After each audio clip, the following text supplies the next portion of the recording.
Hello, hello, everyone. We're back. This is Talk More Talk, a solo Beatles video cast, and we're playing those mind games together, aren't we? We're getting back and anticipating that release next month. We got a new release coming this month that I'm sure we'll be talking about soon as well. But tonight, we're going to be celebrating. I just realized this as we before we came on live is it's the 35th anniversary of Flowers in the Dirt, and we're going to be doing our series Another Listen, celebrating Flowers in the Dirt. Our thoughts when we first heard it. How we feel about the album now, and obviously what you guys feel in the audience and listening and watching. Let us know how you felt about the album and the anticipation, the build up, and then getting the album. We got the tour as well, but we'll get all to that later. First, I'm Tom Hunyadi, one of your four co-hosts. You might know me from my other show, Two Legs, a Paul McCartney podcast. And I am joined by my three wonderful co-hosts that I get the honor of doing this show with every 2 weeks. First up, you know him from his podcast, Talk or not Talk More Talk, things we said today, That right? too. Yeah, you know him from his radio show, a syndicated radio show, Every Little Thing. You know him from his YouTube channel, Ken Michaels Radio, and he is bringing you nothing but Beatles, Beatles, Beatles, everything Beatles for over 40 years. Ken Michaels, welcome to the show. Thank you, Tom. Hi, Kit. Hi, Joe. We're discussing my all-time favorite McCartney album. That's right. That's This right. is this is your And night. this Uh-oh. is yes, I was going to bring that up Mhm. once we started talking about that, but we'll get to Flowers in a few.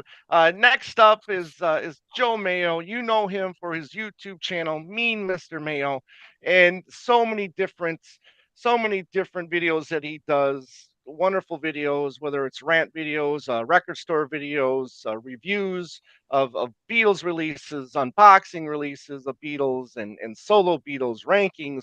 He's got his other side show, Fab Gab, that he does from time to time on there. Sometimes live shows.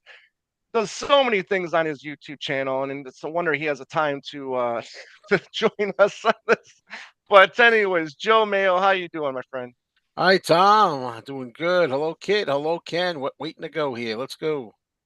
Okay, we're going. But first, last but not least, it's the queen and the queen of backdrops. As you know, she always comes prepared with the backdrops. And Kid O'Toole. She has a bunch of wonderful books. The Michael Jackson FAQ book. The what's the other one? Talk about the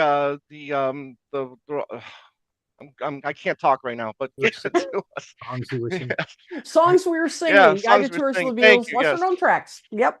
Yes, that's it. As you can see, I don't have my books that I used to have, so I can't just turn around and grab it and, and show it. Maybe I should. You'd think I would have it memorized by now with doing the show with you for 5 years, but no, unfortunately not.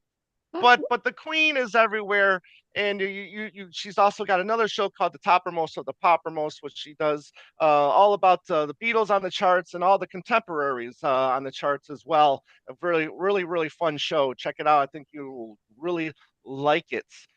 And Queen, how you doing? I'm doing great. I've been really looking forward to tonight's show, so I can't wait to do this with all of you guys and all of you out there. Great. Well, before we get to the news, the Crooked Boy CD finally came out as well as there you go, the next release, not the record store day release, but it got another release of the 12-inch EP. And I think are we still listening to it? And Ken, I don't think we got your opinion on that because Oh, you yeah. didn't join us for that show when I couldn't we be there for when that. we reviewed. Yeah, that's right. Yeah, so quickly, tell us your thoughts after now. It's been out for since Record Store Day. It's been out for a while, and I'd love to hear your thoughts on the EP. I like it a lot. I like this new approach of picking one person that's producing and writing all the Yeah, material. She also picked all the musicians that play on the tracks. Um, the only song I've had a problem, I'll probably love it more in a few weeks, is Adeline. I don't know why I have a Mm, problem with that one, but I love all the other songs, especially Gonna Need Someone. Great rocker right there. I wish he'd do more stuff like that. Listen to Ringo's drumming on that song. It's really, Yeah. and mm, one person wrote in, I didn't know Ringo could drum that fast. But the song is really, it's really cool. And I think when people hear that, especially people that normally don't listen to Ringo, they'd be shocked to hear him do a rocker like that. I do like Crooked Boy, the song, a lot because it has a real country vibe to it. And mm, maybe it's because of the chord progressions or something. It kind of reminds me of an old style country song with a very contemporary sound to it. And what I like most about it, about the CP, is that it really has a very fresh, spontaneous feel to it. Like the vocals aren't absolutely perfect, but let's leave it in there that way. That's the way he yeah, sounded Yep. doing it. right. So, and I like February Sky, and I also like the fact that he's keeping a positive message without screaming peace and love, peace and love, peace and love in every song. He's finding other ways of saying something positive to turn Right. it around so that it has a positive message of some kind. We're not always going to have a February Sky, you know? So, yeah, overall, I like it a lot. I'm liking it more and more with every single listen. But I'm curious to find out if he'd ever consider, because I know the way he'd answer this is, I don't plan anything. But maybe if he wants to continue doing EPs, and I know the next project is the country album, the full album. But if he's going to do more EPs, would he consider having an individual person to produce and Mm, write all four songs? It's a different, approach altogether. The only thing that I have a problem with, and maybe it's because sometimes there's a danger of knowing too much, but you miss the time when songs would be created in the studio from scratch or organically, and all the musicians are there, as opposed to, here's all the tracks, I'm going to mail it all to you digitally. You put in your vocal track, you put in your drum track. It still sounds great. If you weren't told mhm. that, you probably No. wouldn't know that the songs were done that way, No. which is really, a compliment to the recording itself. But Yes. Yep. um, but I'm impressed by it. It's too soon to rate it compared to all the other EPs, because now this is five. He's done a lot already. But I'm enjoying it a lot. Great. Joe, I know you just did a little video showing that you Oh, picked up very the little CD. video. Yeah, I know, a Nothing short to it. video, but There was nothing to it, I mean, really. but have you played it in the car driving around? I mean, No, I have you had haven't. I actually, car? I had my fill of it for now from when the vinyl came out, and I didn't get the black vinyl copy, which is unusual. Mm, Usually I mm, got the color, or whatever you want to call it, the marble one on record store day, and then I would ordinarily say, well, let's get the black one too. This time I just got the marble one, but no, I haven't played the CD. I mean, I feel like I've been familiar with it pretty much. I didn't rush to play it. I guess had I been in my own car, I might have tossed it in there because I was in a friend's mm. car Okay, when okay, we went to pick it up. I went to pick it gotcha, up, but gotcha. Hmm. I got it in the mail Friday, Saturday. I put it in this car on Saturday. I've been playing it nonstop. I adore this EP. I don't know, yeah, but Linda Perry. I mean, whatever. I think it might be the guitar playing. I think Linda Perry crafted four really good songs. And Joe, I know you're probably not on the Cricket Boy bandwagon yet, no, but I'm not. that it's my favorite. So Crooked Boy is my favorite song on the EP. I love the guitar playing on that, and I love the lyrics to it. But Queen, have you got a chance to play Crooked Boy anymore since we reviewed it? Not as much since we've reviewed it, but I mean, I'll tell you, I mean, I watched there's a new video for Right. Crooked Boy, and I was watching that again. I'm not as insane about the video, but I still love the song. I Mm, just think it and agree with you entirely. I really like what Linda Perry did. I'm with you, Ken. I'm still kind of about Adeline. I'm that's probably my least favorite off the album, but the rest are just I just love what Linda Perry did. I love the songwriting. I think she really thoughtfully wrote for Ringo. It's like what you were saying, Ken. it's peace and love, but it's still kind of that message, but in a much more clever, Yeah, it's not in your subtle way. face. It's not in your Yeah. face, exactly. Right. I think Ringo's drumming sounds great, and also, we talked about on the last show. I like, not the obvious auto tuning. His voice sounds Yes. natural on this. Right. Imperfect, but that's okay. Yeah. It sounds Yeah. better Yeah. that way. Right. That's But I another. didn't Right. really. I'm sorry. Can you want to say something first? Yeah, I think when we talked about Ringo recently with his other EPs, sometimes I felt like his vocals were kind of buried. Yeah, Right. But on this EP, it's right there in your face. absolutely. Yeah, and that part I like. I mean, I might as well because Ken. I mean, you probably watched the show. I'm guessing you might have watched the show, even though we weren't able to make that show. But I don't know if you did or not. But I just want to give my 2.5 cents. I'm the dissenter on the EP. This particular EP, I'm always, liking Ringo's EPs. Okay, it might be either my fourth or fifth as far as favorite goes right now. Mm. I love February Sky. I love the drumming that stands out, like you said, so much on "Gonna Need Someone." Mm. And the rocker that one. The other two, Adeline in particular, is my least favorite. Like you're saying, Exactly. it hasn't done anything for me yet. I like the words to "Crooked Boy." I mean, and it's weird because you would think Ringo had something to do with that because even though Linda Perry Mhm. wrote it, the words seem like something Ringo would want to say. I don't know if he gave her any ideas, but then he might have gotten a credit if he had. But yeah, I think I like the lyrics better than the song or the music itself on that one. Hmm. So yeah, I mean, I'm like halfway on it Okay. really, and the vocals. The thing is, I was always the one that said, "Gee, I don't really discern too much auto tune on Ringo's voice on the past records." You Mm. know, but now hearing this, I'm like, oh, I guess there was auto Yeah. tune on it because Yeah. I agree with you, Ken. I've always preferred, I want Ringo's voice not to be buried so Right. much. I'd like it to be more, but haven't heard him. Although I like that it's up front. Yeah, I'm like wincing a little bit with some of the struggles, even though it's natural this time. It's a little, it's rough in places, and I don't know. It just took me aback a little bit for this one, Okay. but Mm. I All just right. like it from that aspect because it's just so natural sounding and Yeah. it's not perfect, but this is what Ringo would sound like in the studio. And it Mhm. sure is good enough for these recordings. Yeah. Yeah, I agree. Yep. All right. Cool. Thank you very much, Ken. Let's get to some news. Okay, I got to admit, I got to confess, my printer was on the fritz today. So I'm going to be reading the news here, at least part of it off the screen. Okay. And we're going to start with news about Ringo. His fifth EP, as we said, Crooked Boy, had its official release on CD and vinyl last Friday, May 31st.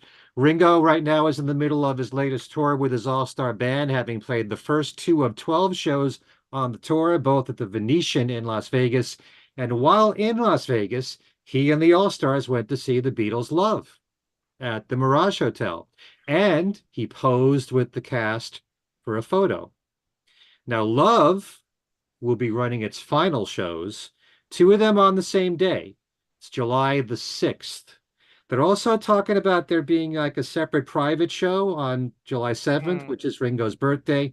And you can imagine the rumors, when they Yeah. first opened and Paul and Ringo were there and Olivia was there. And so maybe members of the Beatles family, maybe Paul and Ringo will show up. We don't really know for sure. But the one that's open to the general public, the last two, are on July the 6th. Now, Ringo hits Mexico City this Wednesday and Thursday. And unfortunately, Edgar Winter has not been able to perform with the All-Stars. We don't really know what the reasoning is.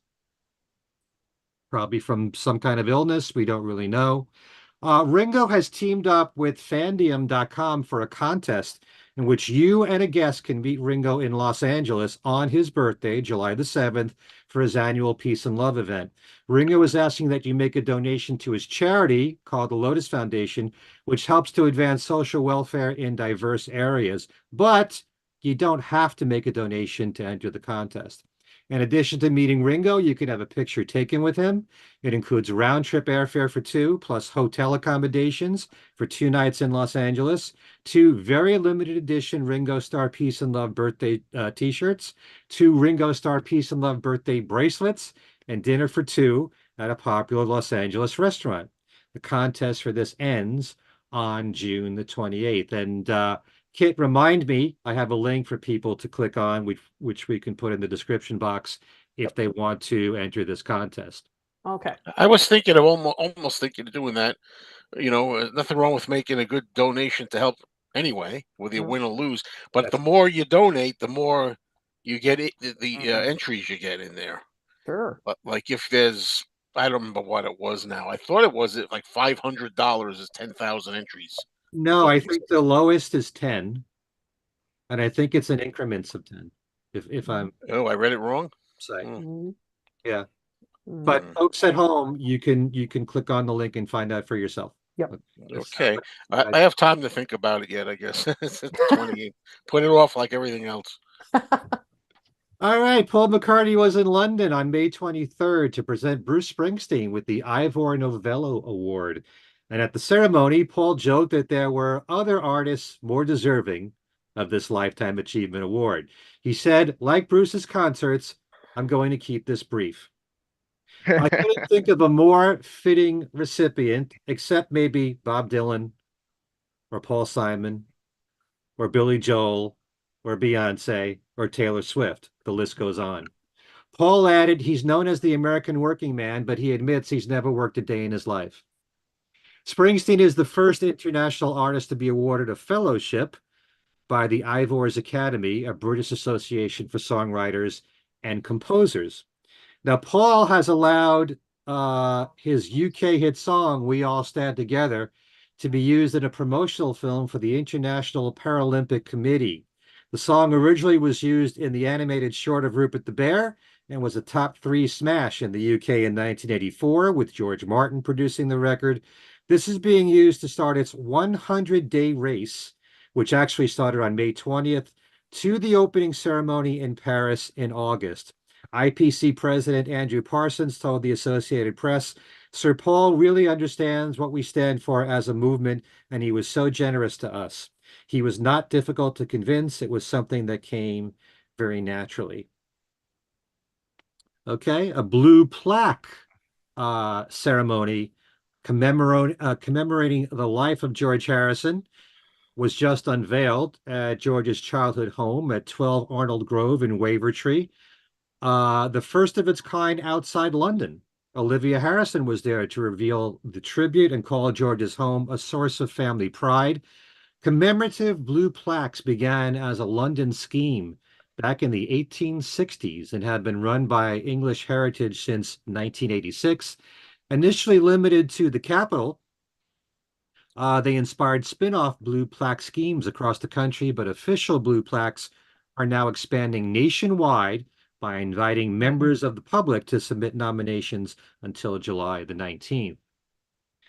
John Lennon's lost guitar, the 1964 12-string famous Hootenanny guitar that he used in the movie Help, which he played on You've Got to Hide Your Love Away, sold on May the 30th at New York's Hard Rock Cafe for Julian's Auctions for $2,857,500, making it the most expensive item ever belonging to a Beatle, and one of the most expensive guitars of all time. The German-made guitar was also used on the songs Help, I've Just Seen a Face, and Norwegian Wood.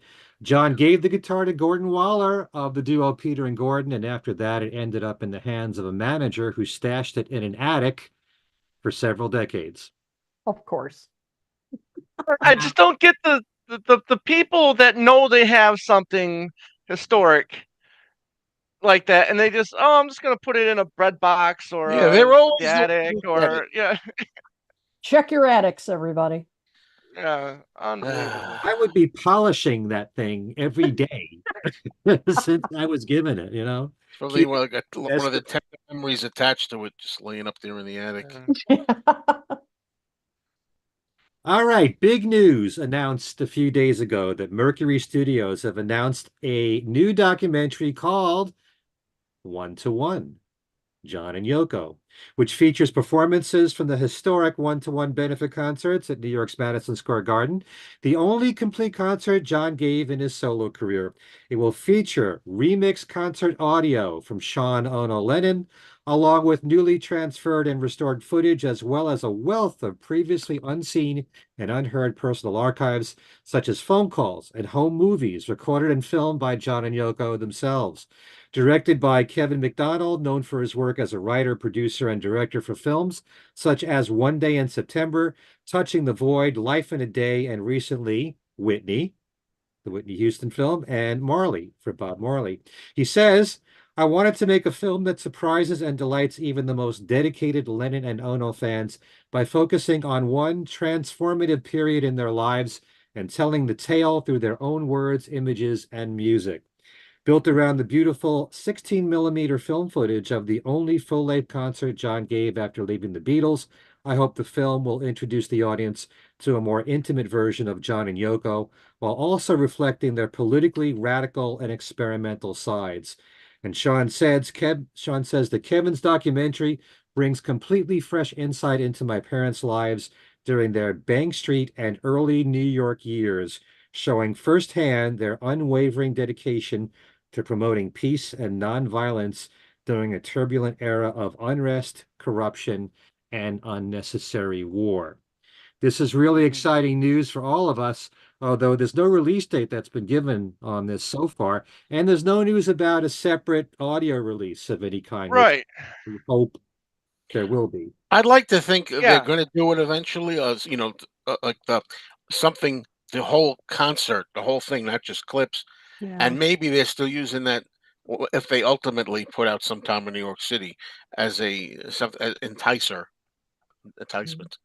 I'm Mhm. hoping. Yeah. Well, it certainly sounds like Yeah. it's a concert interspersed with this other stuff. No. The home Hopefully movie. it does well. Yeah, hopefully this documentary does well, and it leads to people being interested in wanting. Obviously, we want to see the whole. We want to see. I mean, if they're remastering it right and restoring the audio, I mean the Yeah. visuals and remastering the audio, then we should be getting a separate Blu-ray or DVD of the concert. Right. Absolutely. Yeah. You know. I tell you, this is one busy time on the John Yeah. Lennon camp. We got the Mind Games box set coming out July. Yeah. We have this in the works for the one Right. concert. We Yeah. have the Live Peace in Toronto documentary coming out called Revival 69, and that's coming out the Uh-huh. end of June. We Mhm. The have Mike Douglas thing. the Mike Douglas thing Right. as well, although there's no Right. release date for that. So all Right. the stuff coming out on the Lennon front, it's a really busy time. A busy time for Sean, So that's for sure, and Yeah. Yoko. so the question is John Lennon being marginalized. Oh, stop. All Sure, he is. The marginalizing of John Lennon. You're going to start an argument, are you? right. You That's want to, another show. the marginalizing of John Lennon is more than just them putting out Uh, old stuff from the 70s, Yep. Yep. it has to do with other things. But it looks like a whole flood of stuff is coming out relatively Mhm. close period of time here. Mhm.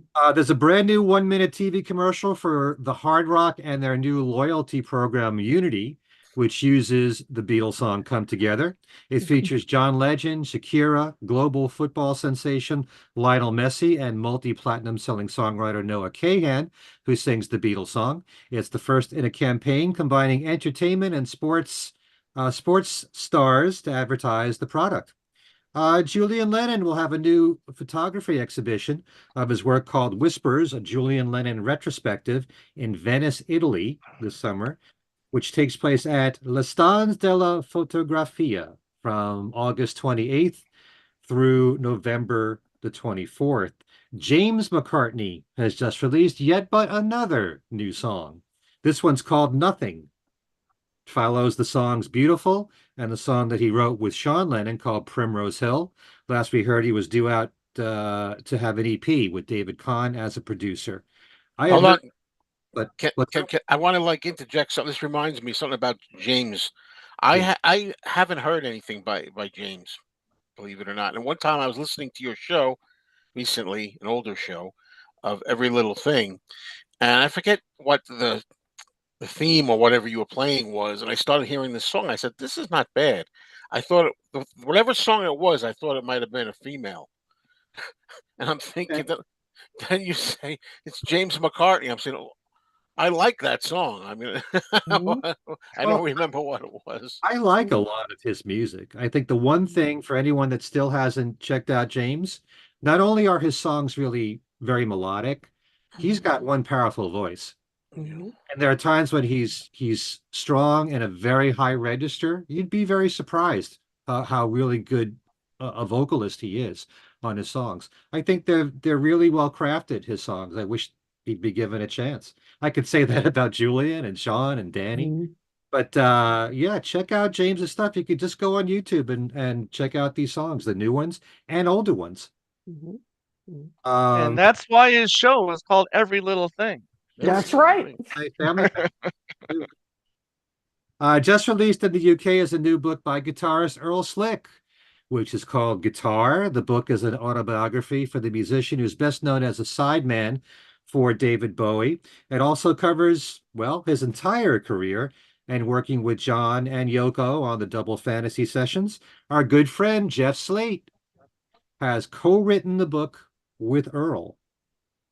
Okay. Also, I want to mention that there is another CD which is coming out. Actually, it's this Wednesday for all the Badfinger fans listening. We just had a CD of demos from Pete Ham called Gwent Gardens, and the new one is actually from Tom Evans, and it's coming out digitally and on CD.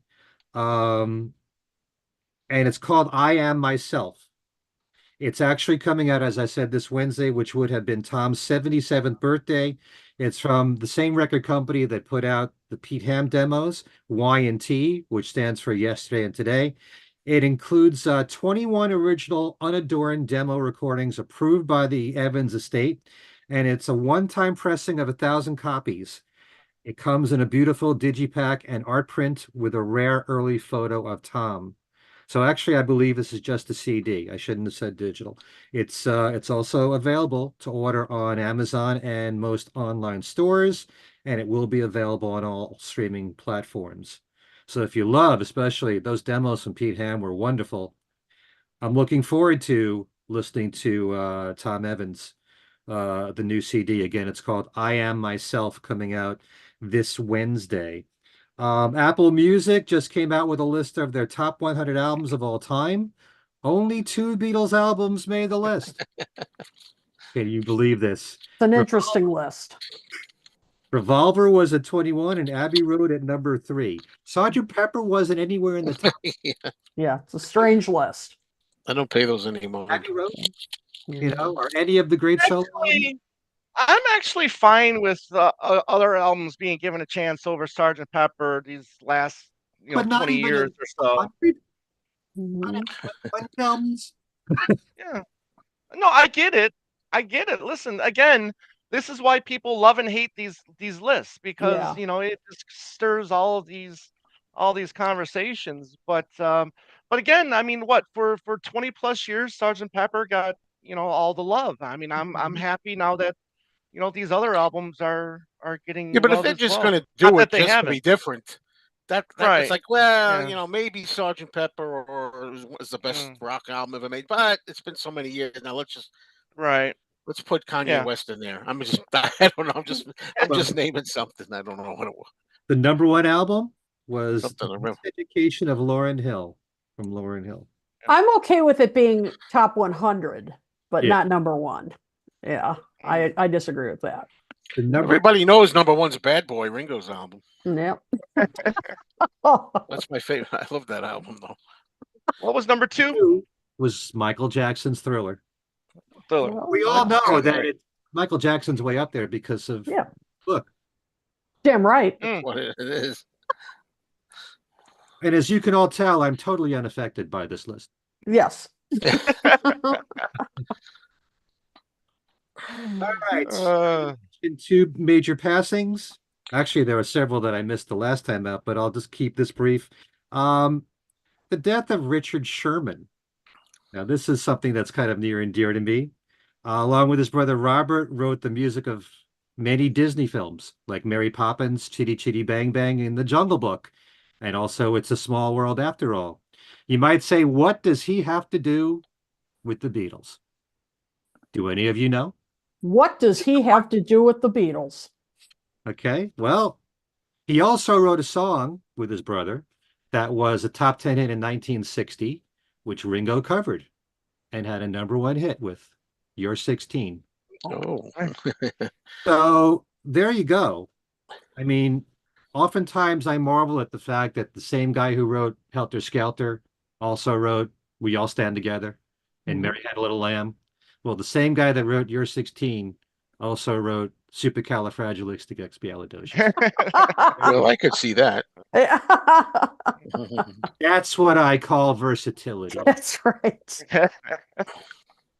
And also, we have to take note in the passing of Tony Bramwell, which Yeah. just happened a few days ago. He was a press agent for the Beatles for several years, and many fans will know that he put out a book on his years with the Beatles, Magical Mystery Tours. I believe he was 81 years old. You know, another major name in Beatle history that we have just lost there. Mm. Okay, and by the way, before we get to Flowers in the Dirt, I want to make mention of the fact that usually almost every single year, my wife and I like to spend a few days in Cape Cod. And when we're in Hyannis, there's a record store there called Spinnaker's. And we always go in there every time we go to Cape Cod. So when I was in front of the main desk at the front, there was a guy there who said to me, "Aren't you on YouTube?" I said, "I know I've seen you." I said, "Well, I do a lot of Beatles shows, and I have all these podcasts." And he recognized me. He recognized the name Ken Michaels. He knew the shows. He knew this show. He knew things we said today. He knew you, Joe Mayo. He mentioned Wow. your name. Oh, He mentioned Edward Crawford. Called me Mr. Broadstreet. yeah, Wow. Unfortunately, I didn't great. get the guy's name, but guy from Spinnaker's in Hyannis, you're all right with us. Hey. Thumbs up. No, very cool. He also said, "Can you get me Joe Mayo's autograph?" But Well, he's what I call true blue. ah, Mhm. True blue. True friend. Blue friend. I thought you were going to say no autographs. yeah. Trying to think of honeymooners. Not easy. We're always slipping in those honeymooners. All right, that's Oh, all my news this time. All right. that is it. Okay, well, 1989, June 5th. We see the release of Flowers in the Dirt. This was, or I should say, mid 80s to late 80s was a very interesting time for one Sir James Paul McCartney. I think we can all agree on that. His previous album, Press to Play, uh, didn't do much, right? I think it was 30 here, and it was 18, I think, oh no, 8. I'm sorry, 8 in the UK. So it went to 30 in the States and number 8 here. I think panic mode starts to set in. What do we do next? You see different sessions with different producers. You see David Foster sessions. You see Phil Ramone sessions. You see work with Elvis Costello that eventually ends up on multiple different records between the two artists. That was, as we learned, was supposed to be an album onto itself. Um, Releases All the Best in 1987. We unfortunately here in the states didn't get the new single Once Upon a Long Ago that the UK got, and who knows? Who's to say how it would have done here? I would have been very interested to see how Once Upon a Long Ago would have done here in the states. Hmm. But Ken, any thoughts on that? It's hard to say because as someone who's always championed the song Only Love Remains, which to me is one of Paul's greatest ballads and love songs, and that song didn't do well on the pop charts, although it did on the adult contemporary charts. I don't see how Once Upon a Long Ago necessarily would have been a big hit. Although you can go back to a few years before that, No More Lonely Right. Nights was a top 10 hit. Yep, So Bad that's made the right. top 40. So it's tough to say. Um, Radio, especially the singles, the stations that play the singles, the top 40 stations, were gradually playing less and less of Paul, although Spies Like Us went top 10. But Mhm. it was gradually, and we talked about this before, as artists age, a lot of the stations, most of the stations that play the hits start to play their newer stuff less and less and less. So, Right. I mean, My Brave Face, which we'll talk about, should have been a top 10 single, as far as I'm concerned. The World Yeah. Tonight should have been a top 10 single. And Right. in the 70s and in probably the early 80s, maybe those songs would have done much better. But I loved Once Upon a Long Ago, and one of the big treats we had from the single was the flip side of it. And it was the first time Yeah. we saw McCartney and McManus in the songwriting credits. Correct. Right, back on my feet, which again, as you said, Ken, that was the first song released with that duo, if you want to. As time went on, we learned more, about, especially when the archive release came out, we learned more about how the two came to be. All the Best was a very exciting time. 87 was good, right, kids? We had Cloud 9, we had All the Best. So fun time for us as Beatle fans, right? Absolutely. I mean, I was, really, really starting to get into the Beatles at this point, and getting into the solo material. And so, yeah, I mean, after Paul's Press to Play didn't do as well, yeah, he released the following year All the Best, which, I got on cassette, wasn't into compact discs yet.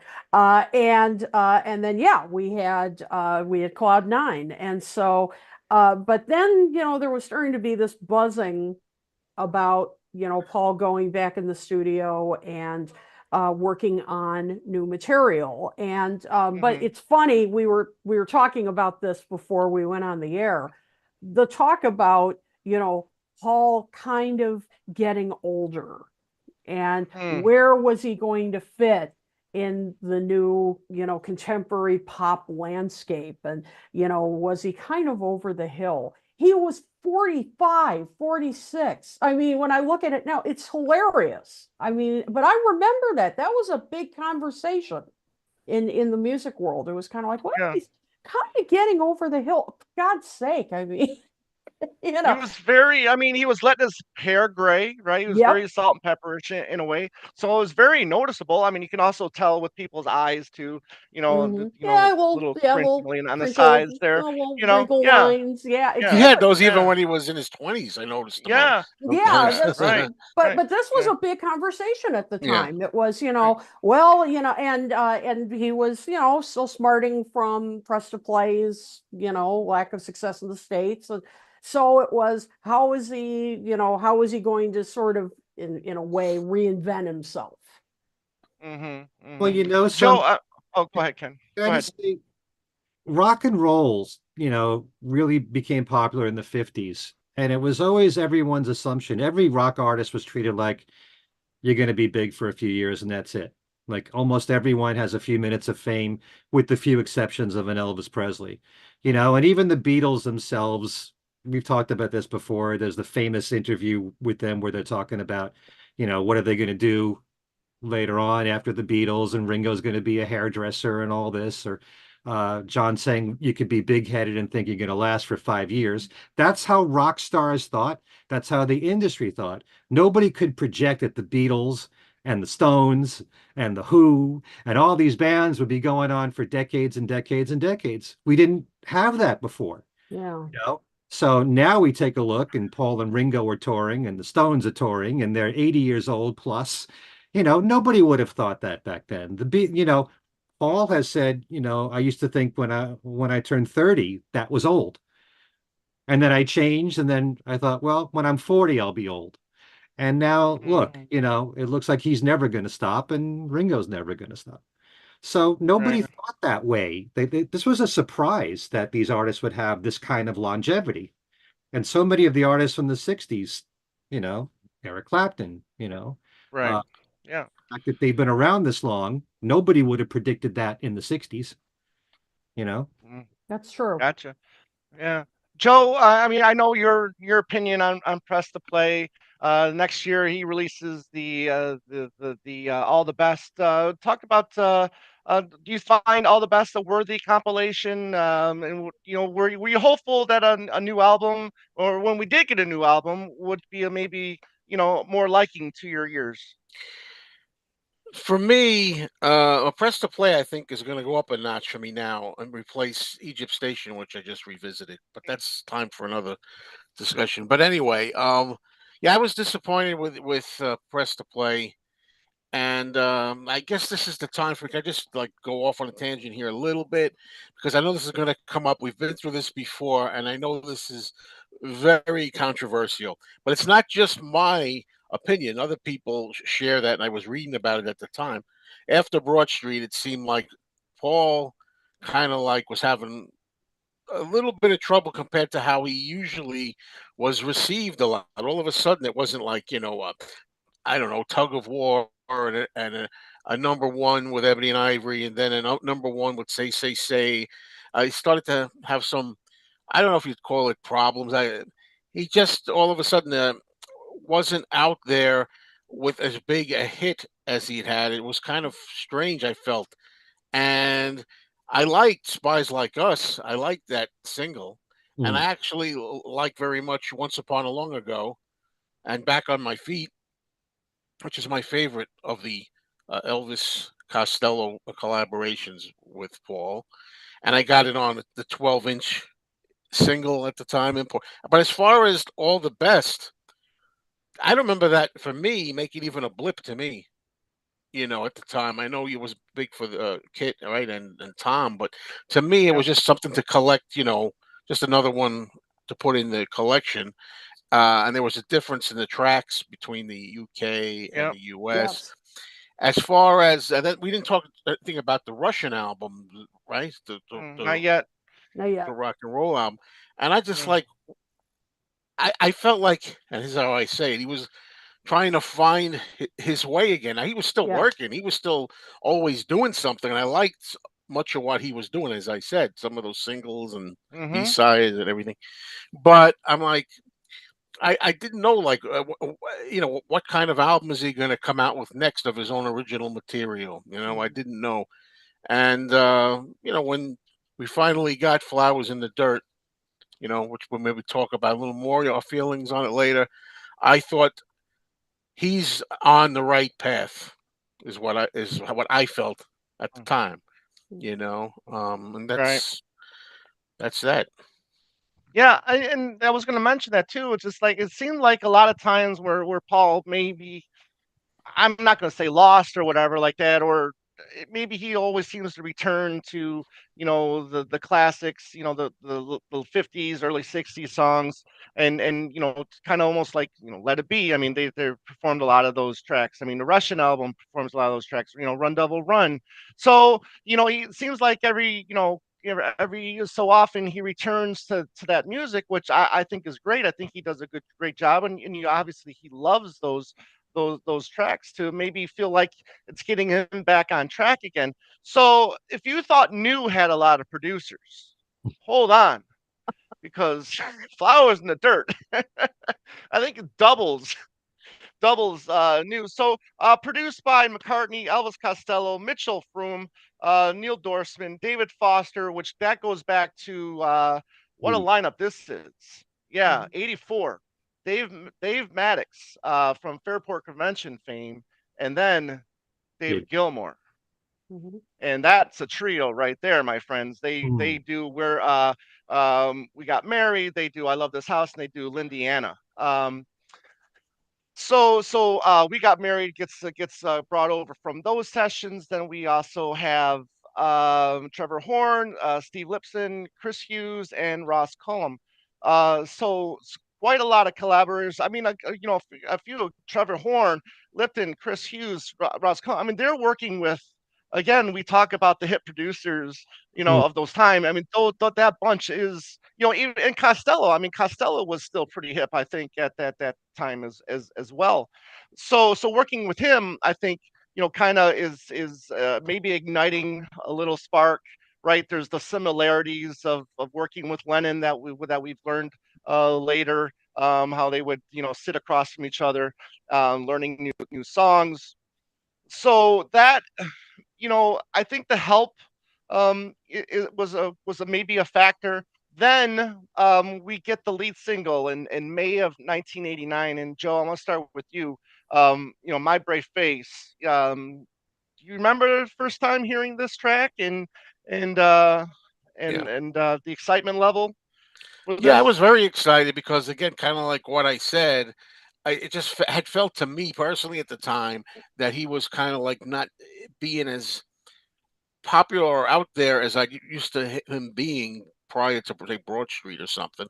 And now, what I remember most is the video and all the fanfare on whether it was, I don't know, Right. MTV or VH1, and me trying to record the video, which was a fun video Yeah. because you got to see the original Beatles, the bass with it had the song list taped to it, right? And all this rare collectible kind of feeling to it.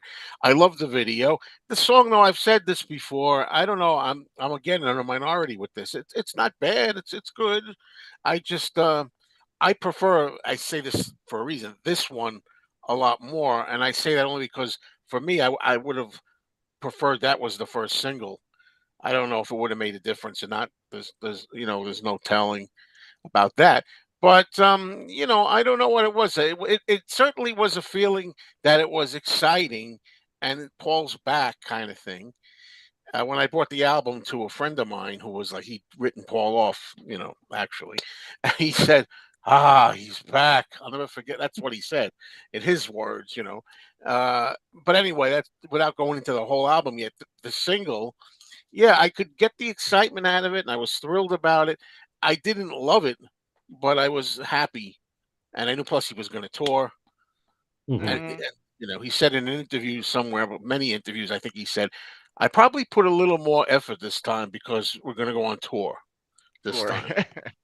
He said, Right. you don't want to Well, be he was stuck with a bad album you don't like or something. right.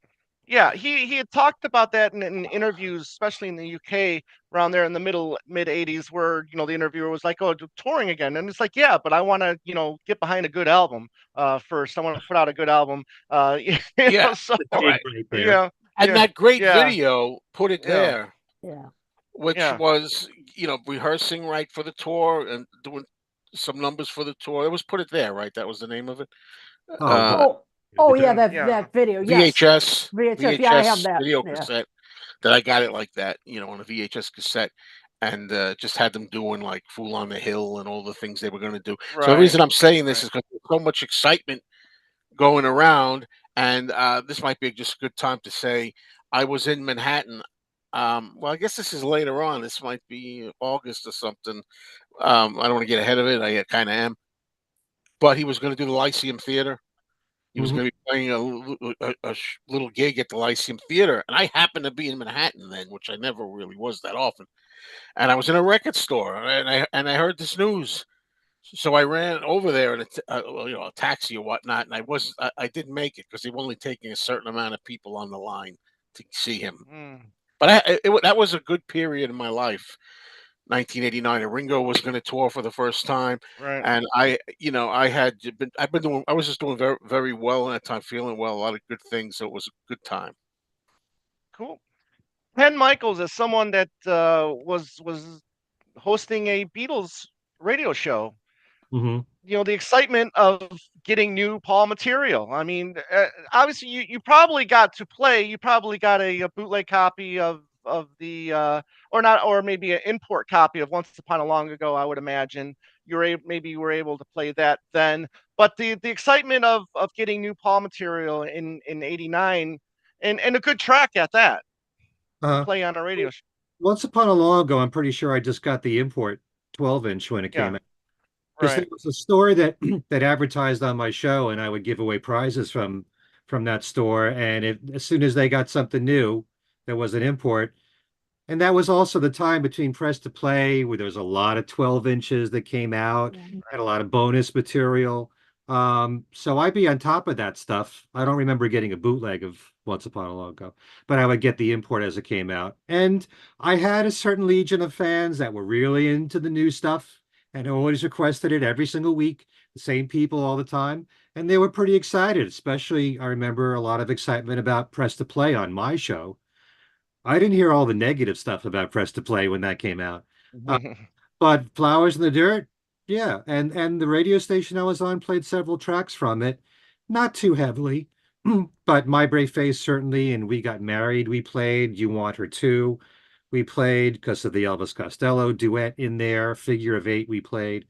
Um, but it was exciting that a new McCartney album came out. But on rock radio, even though it got some airplay, it didn't chart very high, and it didn't have that much of a rock feel to it compared to what other rock artists were playing at the time that was on rock stations. It was still, you know, on the poppy side, you know.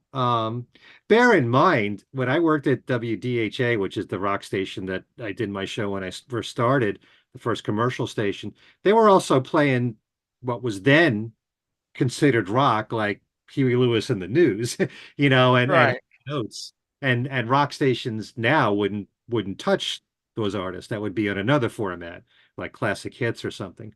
But no, I remember being extremely excited when My Brave Face first came out, and I loved it instantly, and I couldn't get that song out of my head.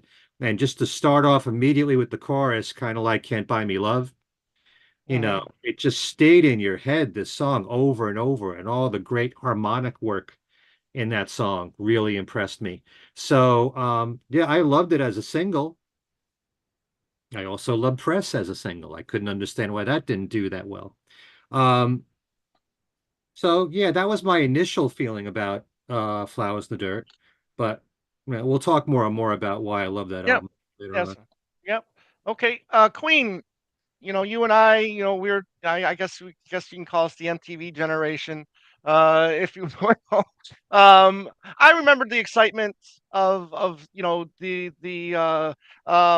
the advertising, new Paul McCartney video coming. I'm sure you as well. I mean, I think you were going to Fest at this point in time, and you're, or no, No, not were you not yet. going? No, No. I didn't Okay. start going to college. Yeah, but I was Okay. reading Beatle Fan.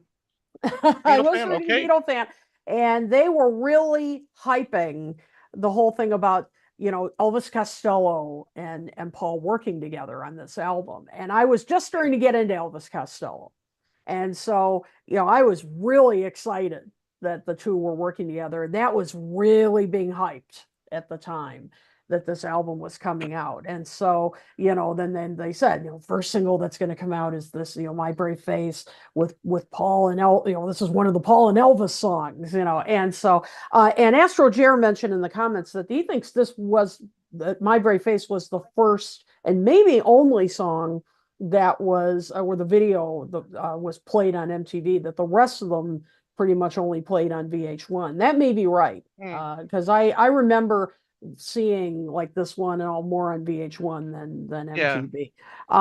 But yeah, so I definitely remember seeing My Brave Face, I think, on both MTV and VH1. Hmm. Right. And I agree, Joe, it was a great, really great video. Love seeing Paul kind of poking fun at himself, and yes, how Beatles collectors can be a little obsessive. I agree. We're all a little obsessive about it. I fully admit that. So great video. The song itself, I remember instantly loving it. As well, I guess I was 17 when it first came out. I absolutely loved the song. How you could instantly hear Paul's bass, Yeah. that great line. You could hear it instantly, and I thought it was and still do a great lead off single. Yeah. And I mean, you can definitely hear the Elvis Costello influence there in the lyrics. It's got a little edge to it, but I'll never forget the one lyric from it. I've been hitting the town and it didn't hit back, and you Yeah. just thought, Paul's back. Yeah.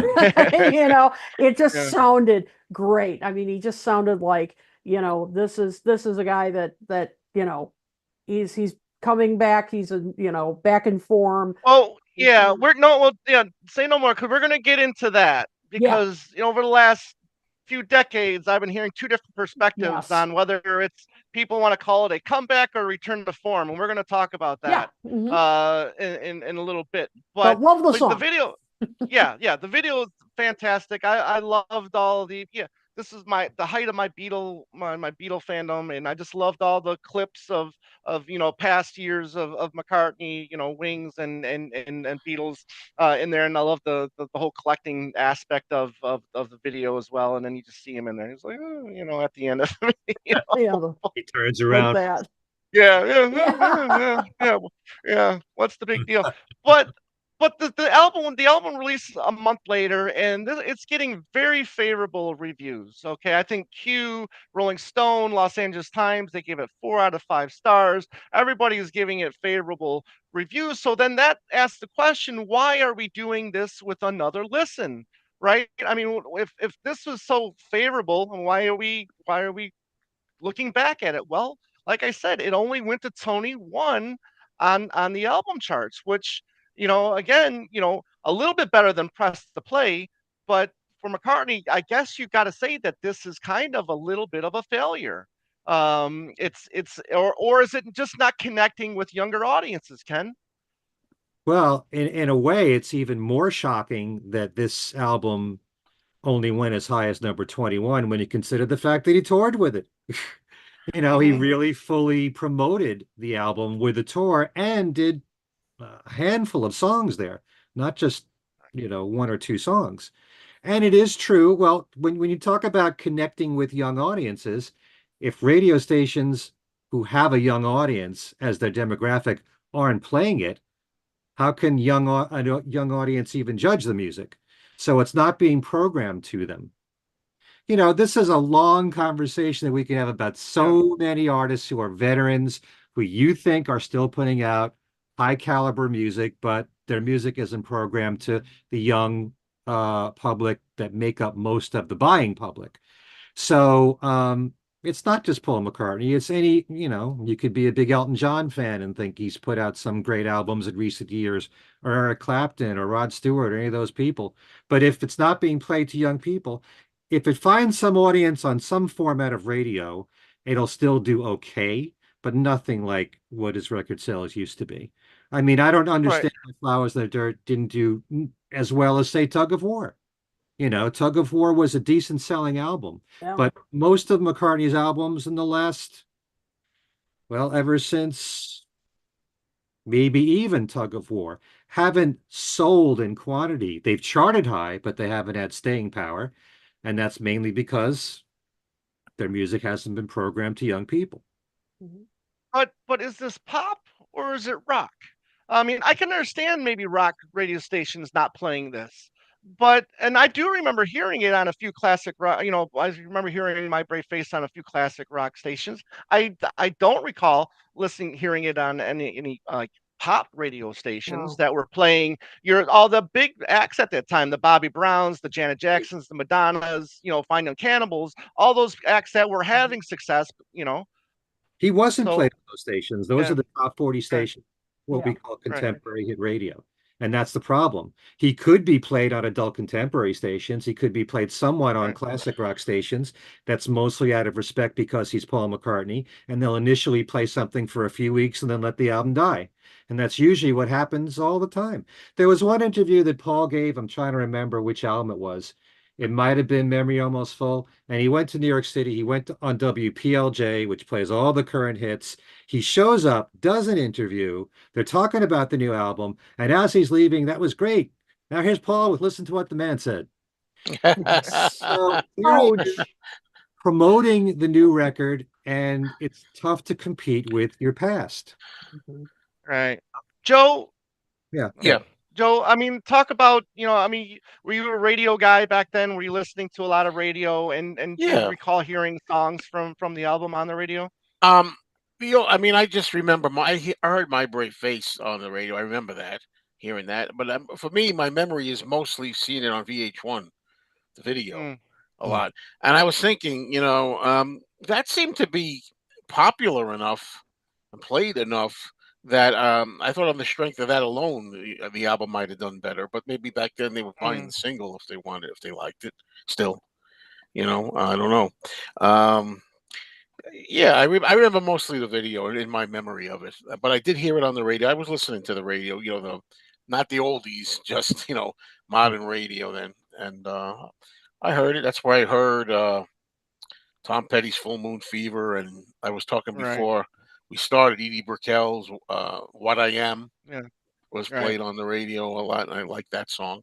That's what made me want to buy the album, Edie Brickell and New Bohemians album, for Hmm. "What I Am." Right. But Okay.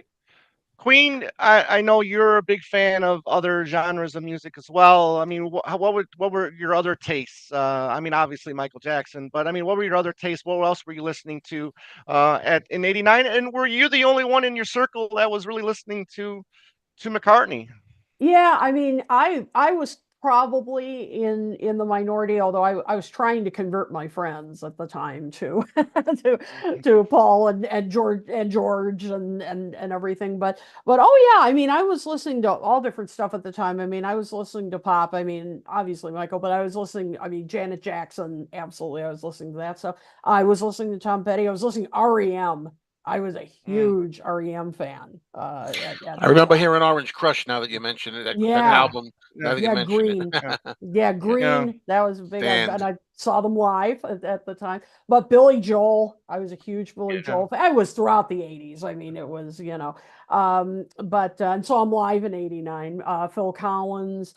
Gosh, I was trying to, but R&B obviously was huge. I mean, Luther Vandross, I was listening to him. I mean, I was all over the map. I mean, I listened to everything from alt rock to R&B to rock to pop. I mean, I was all over the place. That was a great thing. I'm sure you agree, Tom, of growing up in the 80s Yeah, that, right. there was stuff all over. I mean, Guns N' Roses. I mean, I was listening. I wasn't into hair metal. That skip that. But other than that, other than Yeah, that, I was all over the place. So that was the great yeah. thing about that era. You Yeah, know. same here. I mean, I did get into the hair metal scene. I did like that. I especially loved the music videos because of all the half naked women, right? Yeah, well, there you go. But I still love you anyway, Right. Tom. Yeah. Anyway, It's I all right. know, but yeah, I mean, high school at that time. Again, Bobby Brown. Milli Vanilli. I mean, they were hot Oh with their yeah. album. I mean, Yep. Bobby Brown. Like I said, I mean, Oh, a Bobby lot of Brown, my different. God, New Jack Yes. Swing, the beginning of New Jack Yeah. Swing. I mean, just great stuff, and Um. some hip hop. Yeah. I listened to a bit of Yeah. hip hop at the time, so it Yeah. was all over the place. Yeah. Yeah, So, Prince, oh, Prince came out with Prince, my with God. the Yeah. Batman soundtrack album. Yeah, the Bat Dance or whatever it was. That So was huge All the album. George Michael stuff. Yeah, Yeah. George yeah, Michael, my God, how could I forget? yeah. So Paul fitting into this landscape, you know, Right. was tough. It was tough for him to get airplay. So in fact, it was kind of amazing that Tom Petty, was scoring hits at this point. Mm, But I guess though with Jeff Lynne producing, with him and of course with George Harrison before, Traveling Wilburys. I mean, he was able to get in there with this vast musical landscape. Yeah, but yeah. remember, Tom Petty had a strong following on rock stations Before first, right. first Yeah. and foremost, and then he also True. had some hits too. So Yeah. he had support from different formats of radio. Still, Hmm. I don't understand you talking about the musical landscape, why a song like Press wouldn't have done better. Because that Yeah. fits Mm, so well with what was right. Yeah, I agree. I like that, Yeah. even though the album's not one of my favorites, but that's one of the songs I do like, and the video for that again, it was fun. so good, and really worked for the song, and I loved Press, and yeah, it sounds like what was current then too. Yeah. All right. Let's talk about the album as a whole now. We've all got it in whatever format, whether it was CD. If you got the CD, and I think the cassette too, right? You got an extra song.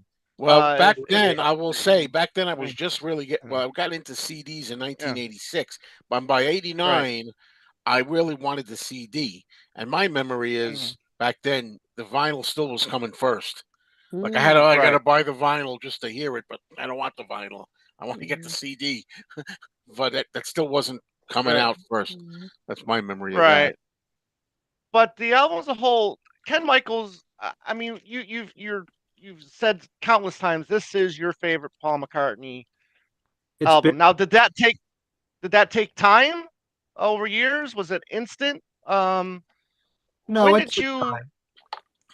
I still think that for the longest time, with the exception of Tug of War, which is an album I cherish, probably, and I love Press to Play from the very beginning. The core stuff of what would be my favorite McCartney albums for a while would be his 70s stuff. Certainly Band on the Run, Venus and Mars. I love Back to the Egg. I always liked Ram.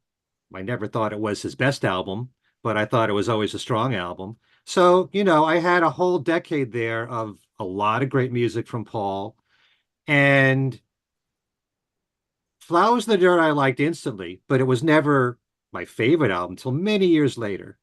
I would probably say the 70s stuff and Tug of War would be my favorite. And Press to Play, I also liked instantly. Now it's Flowers in the Dirt and Press to Play as my top two albums because I really love the 80s. Uh, I don't believe in this. He was lost in the 80s. I think he was trying to, um, and I've said this before, in the 70s, he produced just about everything that he put out, with the exception of George Martin here and Chris Thomas on Back to the Egg. He co-produced. Once he started doing the solo music, he had George Martin there for his safety net for a few albums. Then what do? You produce everything yourself as a solo artist, or do you try and find producers out there whose music you like? And he has tended to go with who was hot at the moment. Take a Mm-hmm. look at what he did right after the George Martin albums. David Foster. Could you get any hotter than David Foster? Phil Ramone. And then he chose all the people that he wanted on Flowers in the Dirt. And then after that, Bob Clearmountain and Nigel Godrich. And it's all the names that have a really high profile at the time. You could look at that as a weakness. I'm trying to get the sound of that time. Or you can say, well, I want to sound contemporary and I want to move on and I want to work with other people. So I don't think he was necessarily lost. I think he was so used to doing everything with a band in the 70s, his own band, where he produced just about everything. He wanted to explore with other producers. Maybe, a lot of his fans didn't appreciate the fact that he was trying to sound contemporary instead of trying to be the same old Paul, putting out, stuff that's more traditional Paul. So I don't believe in any of this. He was lost during that period.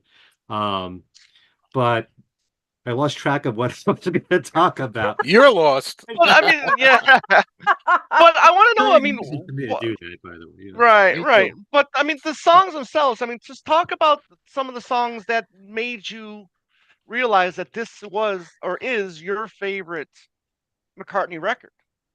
Well, definitely from the get-go, My Brave Face is just a perfect pop song, and I've said that about this one. This one is like a penny lane to me. Everything about that song, melodically, the way that it's arranged, Paul's vocals, everything about it. Once that melody is stuck in your head, and even towards the end, when he has this habit of building his vocals towards higher vocals towards the end of the song with did I ever take you in my arms? Everything building up to that. That's such a great song. I always love Figure of Eight, although the only criticism I have ever made about this album is that there's not enough rock in there. And the Right. the other version that came out of Figure of Eight has much more of an edge to Single it. Yeah, version. I Yeah. like that Yeah. version. But I still Yeah. like the one that's on the album. But the thing about Paul is that I like artists who can do just about anything, be a jack of all trades, someone who's musically eclectic. And, he showed that certainly during his Beatle days. He did that even more in his solo career. This is one of those albums that really explores that. I don't know if it's more than other albums because he's got so much variety on all of his albums. But if you take a look at Flowers in the Dirt, you got um, a rocker, although a tepid rocker with with Figure of Eight. Again, go with the single version, maybe more. Great pop with My Brave Face and this one. That Day Is Done, gospel-y. A very odd song. I just talked about this on Things We Said Today because it's from the view of someone from his grave site, someone who was just buried, and, his observances, of the funeral itself. What an odd song. What an odd topic to write about right there. Où Le Soleil, a dance track, harmless. It's a lot of fun. It's only a couple of lines. It's, to me, like The Hustle was. There's only a few words in The Hustle, but it's a great, for the most part, instrumental dance song right there. You got We Got Married, which has elements of jazz in it. Distractions, which is very much like light jazz. You've got Put It There, which has a folk feel to it. One of those, classic McCartney acoustic songs, like, Heart of the Country, kind of country dreamer, finger picking style right there. Don't Be Careless Love is a really quirky song. It's the only song that took me a while to really like. And once I did like it, I couldn't get that song out of my head. I really love the fact that on that particular song, it starts with just vocals, a cappella. How unusual for that. And he did the same thing on Flying to My Home, ironically. I love starting a song like that. What else? I Love You Want Her Too, which to me is kind of like the Paul and Elvis version of The Girl Is Mine. It's bad. It really is when you think about it. Motor of Love, I think could have been trimmed a little bit because it goes on for over 6 minutes. I was going to ask you about that. Yeah. But it's a great ballad, great vocals. I always remember because Greg Hawkes played on it. Yes. From the Cars, and Paul wanted like Drive. the Drive. He wanted it to have that Yeah. kind of feel to it. Kind of has a Beach Boys feel in a way. Motor of Love. So you got all these different styles, all masterfully done. I love every single song on this album. And what can I say? There are albums that I could say are, Ben on the Run is a great album. Nobody would deny it, but maybe I'm a little tired of it. I never get tired of Flowers in the Dirt. I'm always in the mood to play it. I can always take it out, take the CD, plunk it in my car. I'm always in the mood to hear it. I just never tire of this record for whatever the reason. There are some albums that for you might suffer from fatigue, and other albums still sound fresh to you. Or certain albums you haven't given enough time to, and now you're appreciating it more. I've always loved Flowers in the Dirt from the very start, but it wasn't until probably, I don't know what year, maybe 10 years later or so, that it became my favorite McCartney album. But overall, I love the 80s so much from Paul because you're going from McCartney 2, very experimental stuff there, to Tug of War, more traditional album. Then you get into Press to Play. That's a whole other show, which we've talked about here. I love the contemporary sounds that he was experimenting with there, and a lot of the 80s sounds. He was doing a lot of experimentation. And then he goes back to something that's more traditional, but yet experimental, exploring so many different styles as he does so well. I wouldn't say Flowers the Dirt is necessarily his comeback. Critically, it was. Commercially, it wasn't. Right. I do agree with you on the whole variety aspect of the album. For me, I mean, but then again, I mean, that's one of the great things about Paul's career. I mean, we got so many albums from Paul where there is plenty of variety from track to track to track. Queen, thoughts on, I mean, as the album as a whole. I mean, you can also give favorite tracks if you want, but as an album as a whole, I mean, your first listens, and we'll get to how we feel about it now. I mean, obviously we know about how Ken feels about it now, but I want to get yours and Joe's thoughts about how you felt about it when it first came out. Sure. First listen, I really liked it. I really, found that it was very contemporary, which of course, listening to it when I was, I enjoyed that. I felt like he was, sounding contemporary, but without sacrificing his signature sound. Mm. I know I've probably talked about this many times on this show that, I like when an artist can do that, can update his sound, but not sound like he's really, trying too hard, and sounds authentic. And he doesn't here. I even as 17-year-old, I think I could kind of sense that. I of course, as we talked about, My Brave Face, I liked instantly. I really liked Rough Ride at the time. I Mm. thought that was I thought that was a great kind of bluesy sort of track. And I enjoyed that. I liked much of many of the Elvis Costello, because as I said, I was really my first Elvis Costello album that I discovered was at the time was Spike, because a good Yeah. friend of mine in high school loved Elvis, and Spike was her favorite album. And she's like, Veronica. Yeah. yeah, Veronica and all, and and she's like, you've got to listen to this. And so I was listening to it. So that was sort of my introduction, to Elvis Costello. And so some of the tracks on this are Spike-ish, and so I Mm. think that's why I really liked it. You Want Her Too was a good example of that. And yeah, I liked, and a lot of people at the time were saying, oh, this is like the new John Lennon, Paul McCartney kind of, you know, um, duet, and I think that was kind of unfair to, really compare Elvis to John Lennon that much. I mean, I think, Elvis is his own talent. And I mean, to just immediately say, oh, he's like the, modern day John Lennon, that's kind of unfair. But I liked his snarky responses, and I still do. Why don't you go out say it's stupid? And I Yeah. think I forget there was some line that Paul said about, I was so sincere about something, and she said, Yeah. that's not what you said last night. I like, yeah, that's Elvis. Yeah. That great lines in there. I also loved Distractions. I remember really Yeah. loving that because, I was raised on jazz, partially on jazz. My dad was and is still a huge jazz fan, and that kind of appealed to my jazz, sensibilities. So I remember loving that particularly. I probably even liked Alyssa Soleil, because one of the other things I was listening to at the time, since my various tastes, was dance, Mm. and so I liked some of Paul's dance stuff. And so when he threw in a dance track, I thought, okay, I can deal with this. I can, I can get down to this.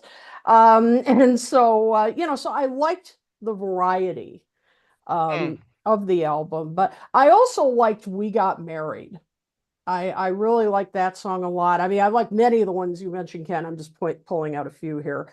Um, because I thought it was almost I don't know, like a play, the way it unfolded about how, going through when they first met and then marrying and then having the kids and all, but not painting a completely rosy Mm. picture of Right. marriage, Right. and I love that line toward the end. I still do, about it's not just a loving machine. That you have to keep working at it. Doesn't work out if you Right. don't work at it. And I still, that line still sticks in my brain. Yeah. Mm. That's one of my other favorites. So yeah, I remember from day one, when I first listened to it, really liking it, and I would play it Okay. repeatedly. Oh, cool. Joe, in 1989, if Joe Mayo had his Mean Mr. Mayo YouTube channel in Oh, you, 1989, you're getting good with these questions. what would his initial thoughts be on Flowers in the Dirt? Well, I hate to say, my initial thoughts are kind of the same as they are today. They haven't changed that much, with the exception of one song, which I'll get to. But I said earlier that I felt at the time this was a step in the right direction. That Paul was back on his feet, so to speak. Now, when we talk about, or I talk about, or some people say also he lost his way. I don't mean that he didn't have his talent or wasn't inspired and didn't write good music. I guess I mean mostly as far as the mainstream being back in there with the mainstream really having like a lot of attention for some reason. That didn't seem to be. But for me, I used to call this album "Flowers in the Dirge." I used to call it. Oh no. I don't see. Let me tell you what I liked. You know, and it's the same with what I liked it then, or disliked it now. I find, with the exception of one song which really grew, and it's going to be interesting. I think. Well, you know, My Brave Face, okay, Rough Ride. I like Rough Ride from the beginning. I always like Rough Ride. There's something funky about it. The kid said bluesy. You know, I like that the groove of that very much. Even when he did it live, I liked it.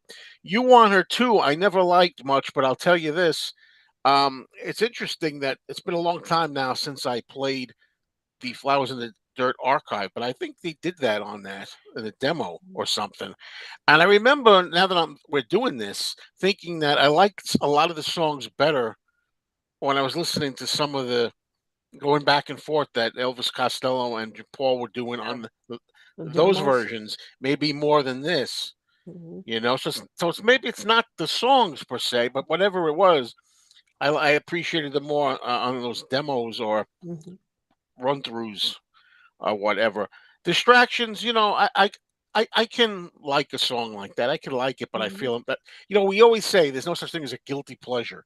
Mhm. You know, I don't feel guilty for liking something like Yeah. that, but boy, it's a little cringy at times with the butterflies that buzz around my head a bit. But I mean, that's Paul at times. He has many Yeah. sides to him. But that's one of those songs that you kind of think, oh, Paul, you know, hey, I don't hate it. Mhm. We Got Married is the one I want to talk about, and everything you said, Kit, pretty much would sum it up for me. And it's so much easier. Mhm. That's one of the good things about going later. That's a song I really didn't like at all when it Mhm. first few listens, and I know, unfortunately, when I went to see him in concert, I think that was the restroom song. A lot of times, Or the beer I run. remember people getting up and going there during that. You know how they do that with new songs, and Mhm. especially if it's like kind of that song. I mean, not because I love it now is what I'm going to say, Mhm. but I understand how that could be. It's kind of like laid back, and people aren't listening. Unfortunately, maybe they want something more up tempo. Uh, it says so much, and it's got so many moods to it. And the whole bit at the end, it's not just a love machine or a motor of love, if you prefer. And it doesn't work if you don't work at it. I really appreciate that song. Out of all the songs here, that's one that really has grown in stature for me. That Mhm. I really appreciate today and really enjoy hearing when I play this album. I want to hear "We Got Married," which wasn't the case in Mhm. '89. Put It There, I always thought was sort of like we haven't discussed that too much. I always thought that was a little minor classic from Paul. You Mhm. know, sweet little song. Talking about his dad. Really, Yeah. I think that's such a nice little song and a classic of sorts. This one I think is the best song on the album for me. I think it should have been the Mhm. first single. A Figure of Eight, yeah, I've always liked Figure of Eight. I Mhm. thought it was a good rocker, but I think Ken, did you use the word tepid? I think or something Yeah. like that. Like it's a rocker, but it's a modest rocker. I don't know if it was the best decision for him to open the concert with it. I think it was. You, I you liked like it. you You you know, like opening with that? it's so much I better live. It's so much better live, Joe. It Yeah, is I mean, way better live. I like it live, but I just was wondering as the opening number. Mhm. And then, well, the other ones really don't do it for me at all. All the other songs on the album, "Don't Be Mhm. Careless, Love," "That Day Is Done," uh, "How Many People." I think that's another one I might have liked better in another version. You think Mhm. they might have done that as well? Maybe I don't know. Mhm. But Mm. "Motor of Love," that's my least favorite on here. It goes on too long It does. and it I put me agree. out. Mm. It put me Mhm. out. But I actually have some fun with, which I can never pronounce, "Ue Sole," Yeah. or whatever it is. "Ue Sole," whatever it is. Oh, Yeah. it's a well, you said dance track. It's a dance track, yeah. And I can Yeah. listen to if I like a song, I can hear them say like just like "Fly Robin Fly" over and over and over and over, or "Funky Town." Let me take it down to Funky. I can hear the same thing over and over if I'm getting into the song. Mhm. You know, "Get Up and Boogie." Mhm. Whatever it is, right? Go. So I don't think that I was too harsh on this when you think about it. And considering, I don't know, Ken may differ because he likes it a lot, but I just felt that, yeah, it needs a little more oomph or something. And I don't know, Tom, if you're going to address this later or not, so stop me if you are. But I could name a few songs that I would rather have been on the album. Yeah, we're gonna get to the classic songs that didn't make the album. Yeah. As almost the case for every album that Paul puts Mhm. out. But yeah, we'll get to that as well. But I gotta tell you, Ken, I so much was thinking about that earlier today, the variety again aspect of it, because at that point in time, like I said, I'm Beatle heavy. I'm listening to Beatles. I mean, Beatles are my world. And then that's all we get is variety, right? I mean, we're variety on just about every stinking album of the Beatles. There's just so much different variety. And you can just slide this right into maybe like Rubber Soul or Sergeant Pepper or something like that. And I think with all the different variety, it's just I think it fits perfect, and that's one. But how that being said, I remember liking the first side 10 times better than the second side. I love, obviously My Brave Face, Rough Ride, You Want Her To, I really liked. Distractions, I've always loved. I've always liked We Got Married, because I mean I so much liked Gilmore's work on, especially Yeah. at the end of Mm. at the end of the song. And then obviously, like you said, I mean, Put It There is so beautiful. And plus we got Mhm. to mention George Martin, worked on that track too with the orchestration. And then the second side is where it gets a little weaker, although, yeah, Figure of Eight is fine. This one I think is the best song on that side. But then unfortunately, I think it kind of like peters out, a little bit. That's when it loses Um, it for me a bit. yeah, at least this little steam. Yeah. Now I do tend to like That Day Is Done a little bit, but the last two tracks, unfortunately, How Many People and Motor Love, for me, even today, I mean, even in when did we get the archive? Was that 18, 17, or 18, I think it was 17. or 17? Mhm. Even listening to it then, I was like, yeah, I kind of feel the same way, and I listen to it a lot because I do enjoy a lot of this album. So absolutely. Um, Well, I just before we want get, no, go yeah, ahead. I just wanted Go to ahead. say that's what makes the world go around. We all have different opinions. Yeah, Mhm. exactly, Yep. I failed exactly, to mention, and exactly. Joe brought it up, how many people reggae Hmm. music. Mhm. Right. Yep. Love that song. I think Mhm. that could have been a single. It should have Mhm. been a single. Mm, I like it more when you're talking about reggae with Paul. I like that song more than Sea Moon. Mhm. You Mhm. mm, know, I just think it's so catchy. Mhm. The melody it's stuck in your head, and it's Mhm. you know How many? yeah, got that incredible yeah, gift for coming up with these melodies that you can't stop, you know, humming or thinking about. And how many people's another gem.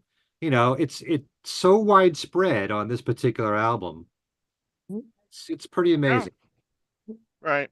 And that's the funny thing too, is because I've never been a fan of reggae, and here it is, my favorite artist of all time loves reggae. He does. Yeah, and I'm liking reggae more Yeah, and more when we hear it on Mhm. yeah, Ringo and Yeah. some Ringo yeah. reggae Hmm. and this. Right. So let's get to this, because like I said, I mean it's I've seen it a lot. I don't know how, if you guys have seen it on different Facebook pages or different YouTube shows or whatnot, but let's talk about this comparison of comeback or return to form, because I mean I've heard a lot when it came out it was considered a comeback, and then I did hear a lot of it's a return to form. Joe, I mean, what are your thoughts about? Do you consider this a comeback, as a return to form? How would you compare the two, and what are your thoughts on that? Well, to me, I don't know, unless I misunderstand. To me, I'm thinking it's kind of both. It's the same thing. To me, it's a comeback. For me, I think he like was starting to come back. I think I might like Off the Ground a little more. But and a return to form. I think it was both those things. Like I said, I remember I was feeling it, that it was a return to form. And when I brought it to that friend that I was telling you about, that's the words that he used. He said, he's back. He wasn't, I guess he wasn't digging too much what was going on the last 4 or 5 years or whatever, the oldies album and Press to Play. And Spies Like Us. I guess he wasn't really thrilled, but this one he felt like, oh, this is in his words, he's back. So I know not everyone agrees, and that's fine. Like Ken said, that's what makes the world spin. So yeah, I think it was. I'm comfortable calling it a comeback album, but that kind of implies that he was no good or something, and he wasn't doing good material, which I don't agree. I think he was doing still good material.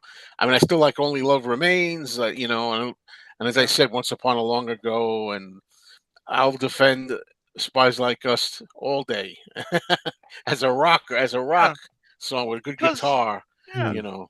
right. Because if you really look at it, if you don't tear up, press the play, and if you actually listen to the record, there's a lot of No, variety come on on, there I too. listened to it. I know, Joe, I know, I'm I like teasing it with you, better now but than Age of yeah, I Station. know That's you saying a do, lot. I know you do.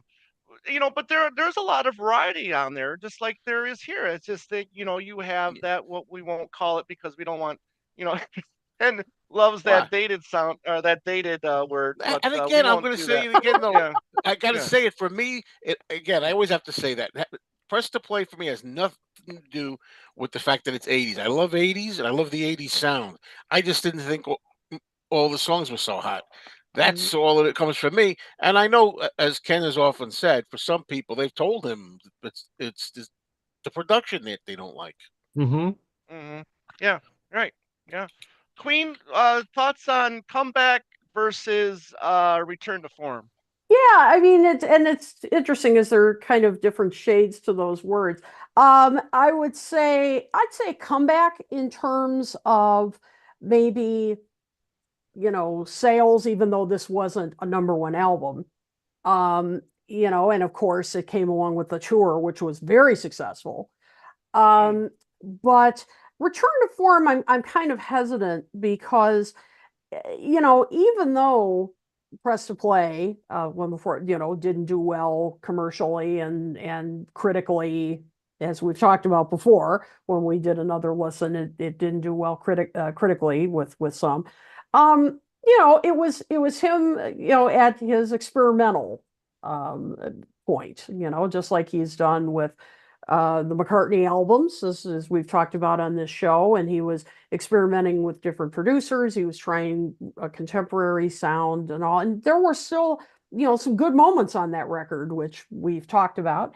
And so, I think he decided, okay, people didn't like that, so I'm going to, I don't mean to say go backwards in terms of I'm just going to copy what I've done in the past, because, this record's better than that. I mean, it's not just a retread, but but he did go back to some Beatlesque sounds, but then he, did some other things that he weren't necessarily just Beatlesque. And as we talked about, he, did some reggae, he did some jazz, he did some things like that. But were they experimental? No. This is not what I would call an experimental record.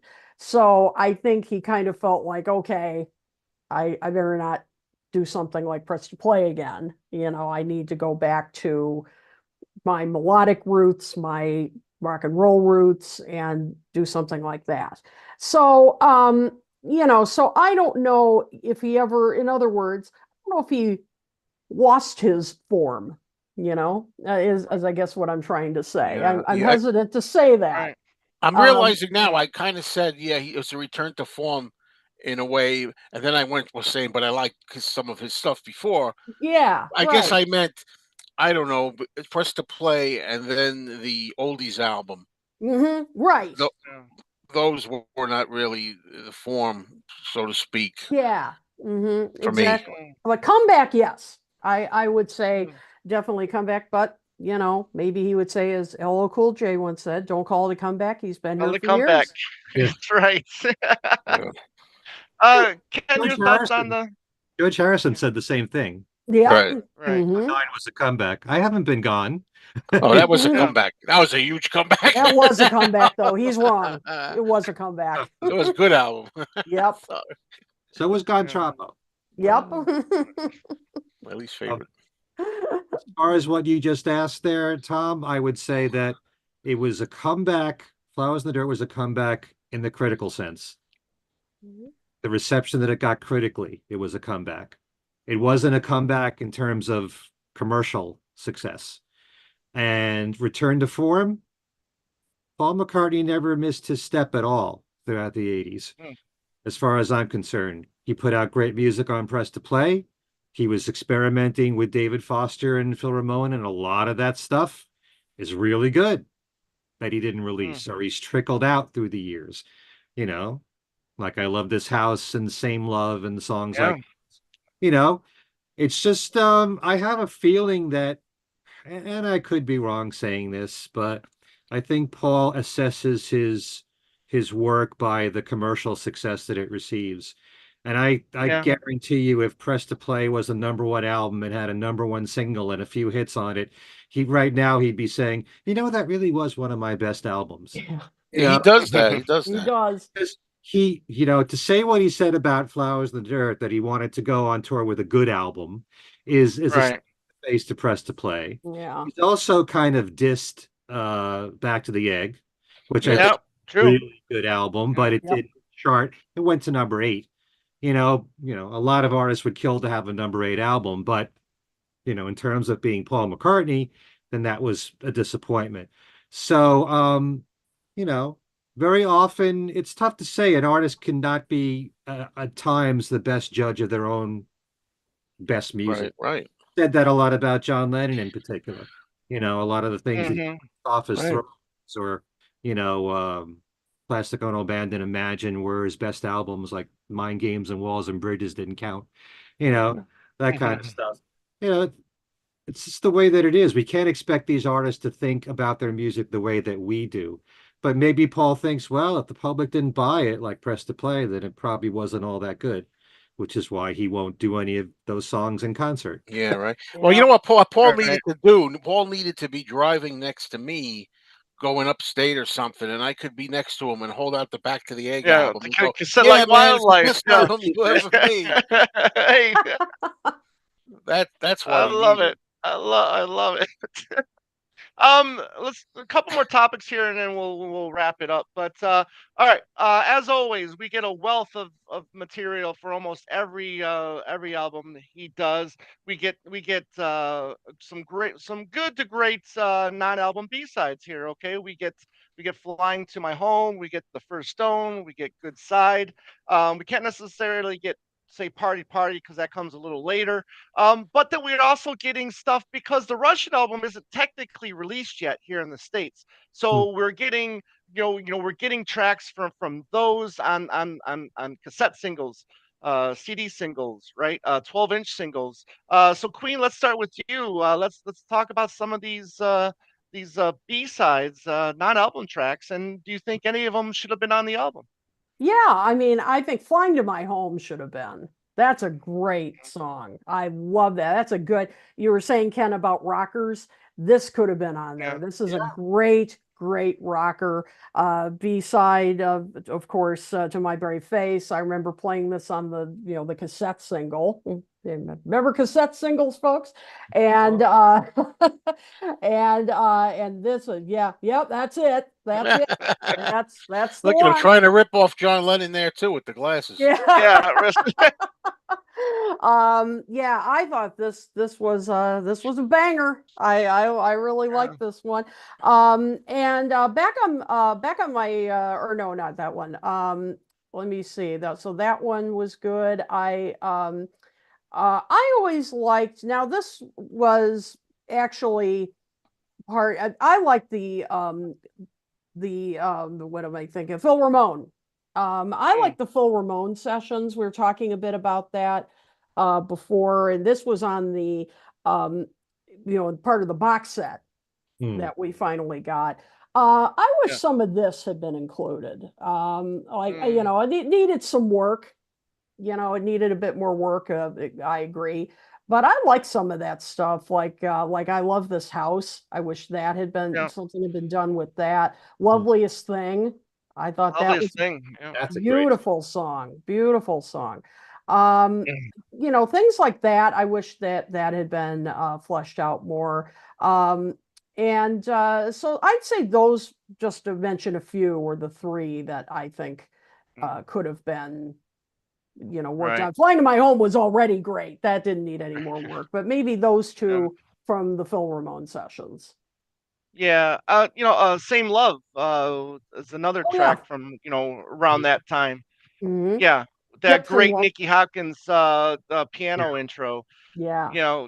That track. I really do dig the first Stone. I like the message Hmm. in that one. I think that was a McCartney Hamish co-write together. But yeah, Flying to My Home, what was for me, was very exciting to flip that over and to get a track that wasn't on the album, and it's a good track. And I was really starting to learn about those non-album B-sides around that time as well, Hmm. and thinking to myself, wow, all these great tracks, they're not on the albums, that I got to try to find now Yep. and get the and get them in my collection. Hmm. So getting, I had the 45 actually of My Brave Face. So Hmm. Oh wow. so flipping that over was a good time. Ken Michaels, I mean, so many good stuff. You got Love Mix, you got, I mean, so many different, Yeah. Peacock, right? You got Return to Ocean, Pepperland. yeah, Return to The Pepperland. Pepperland. Yeah. To me, Return to Pepperland is probably the greatest McCartney song that he hasn't officially released. Hmm. Mm, It's so damn catchy. And it's rumored maybe the reason he didn't put it out was because George had when he was Fab at the time. So, mm, looking back nostalgically at 1967 and, you know, Sergeant Pepper and all. But yeah, definitely Flying to My Home is a real highlight. That could easily have been on the album. So many of McCartney's albums he recorded enough for two albums. yeah, So the question is, would it have been a double album that was consistently strong all the way through? I really love Good Sign. It's a great dance track right there, but it does go on a little bit too long. yeah, But I do like that. I would have included that if there was a double album. The first Stone is an okay song. I can understand it being a B-side. All the other stuff, which he eventually, like I Love This House and Same Love, was Flaming Pie mm, bonus material, even though it wasn't right, on right, that period. Right. But yeah, Same Love is an exquisite song. It's a great ballad. It's one of my favorite love songs of his solo career that he tossed aside as a bonus track. Yeah. yeah, That's laying around here. Throw it on a bonus track off Flaming Pie CD single. Yeah, there's a lot of good stuff right there. Party Party, eh. It's got that very spontaneous feel to it. I'm going to make up words as I go. It's Mhm. fun in that respect, but it's not a great song. It's nice to have as bonus material, a bonus on a CD single or something like that. Um, yeah, so there's always other good material that he doesn't put on the album. But at the same time, I say this about Beatles albums. They released singles at the same time that they released albums, and the singles weren't on the albums. But I wouldn't change the albums in any way if I loved the Mhm. certain singles more. I wouldn't mm, take anything off Flowers in the Dirt to replace it with Flying to My Home. Mhm. As much as like mm, Don't Be Careless Love is a very, weird song and takes a while to grow on you. I like those songs as they are in that running order. You Mhm. know, um, I wouldn't change a thing about Flowers in the Dirt. mm. Cool. Um, let's talk real How quick, about me? Joe. Oh wait, Joe. Oh, Joe Yes, needs to. Sorry. Joe. Yeah, I'm well, you were sorry. gonna be the next person I talked to, Yeah, anyways, with the you're next right. Yeah, question. But I apologize. But it's the B okay. sides get to go. Because I'm dying to say it. Um, I hate that it comes after Ken, but I yeah, would change like the last take the last four or so songs off. I wish there was a way, and hindsight is 2020 and all that. But if Back on My Feet could have been on this album somehow, if it was Mhm. never issued and it was mm, put on here, Yeah. that would really boost this album up, and the rock idea too, because of that great chorus. right. Uh, That's eh, a great song. has a great. It's biting. That chorus. And I wish. Well, Once Upon a Long Ago was nice as a single. Like Ken was saying, you have singles too and albums, and you want to like put them on the album as well. But that would have been a way to get that song. Was it on the US? Was Once Upon a Long Ago on the US All the Best? No, UK. No. no, we didn't get it here. We No, it didn't was. get it here. So, I mean, I would love somehow if those two songs had somehow been put on here, and Flying to My Home. Yeah. I would like that to have been on, and maybe Loveliest Thing.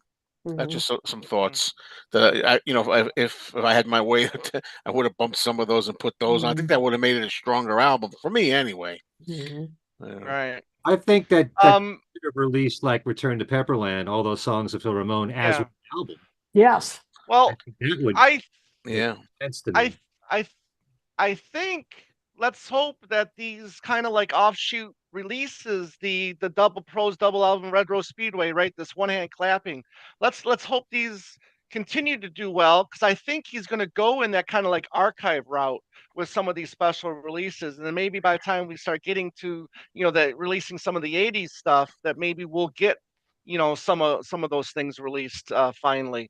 That could Unfortunately, be we might have to wait a couple more years, but that could be on Press to you know, Play on a box set for Press to Play. yeah. There you go. Well, yeah, absolutely, absolutely. Joe, you and I, as the major collectors here on the show, this if you want, listen, McCartney 3, say what you want, but all the different variations. But Flowers in the Dirt, I think, is really when you see a lot of stuff, just multiples of this, multiples of that, just getting dropped. I mean, and not only that, but you also had cassette singles, CD singles, Hmm. 45s, 12-inch singles.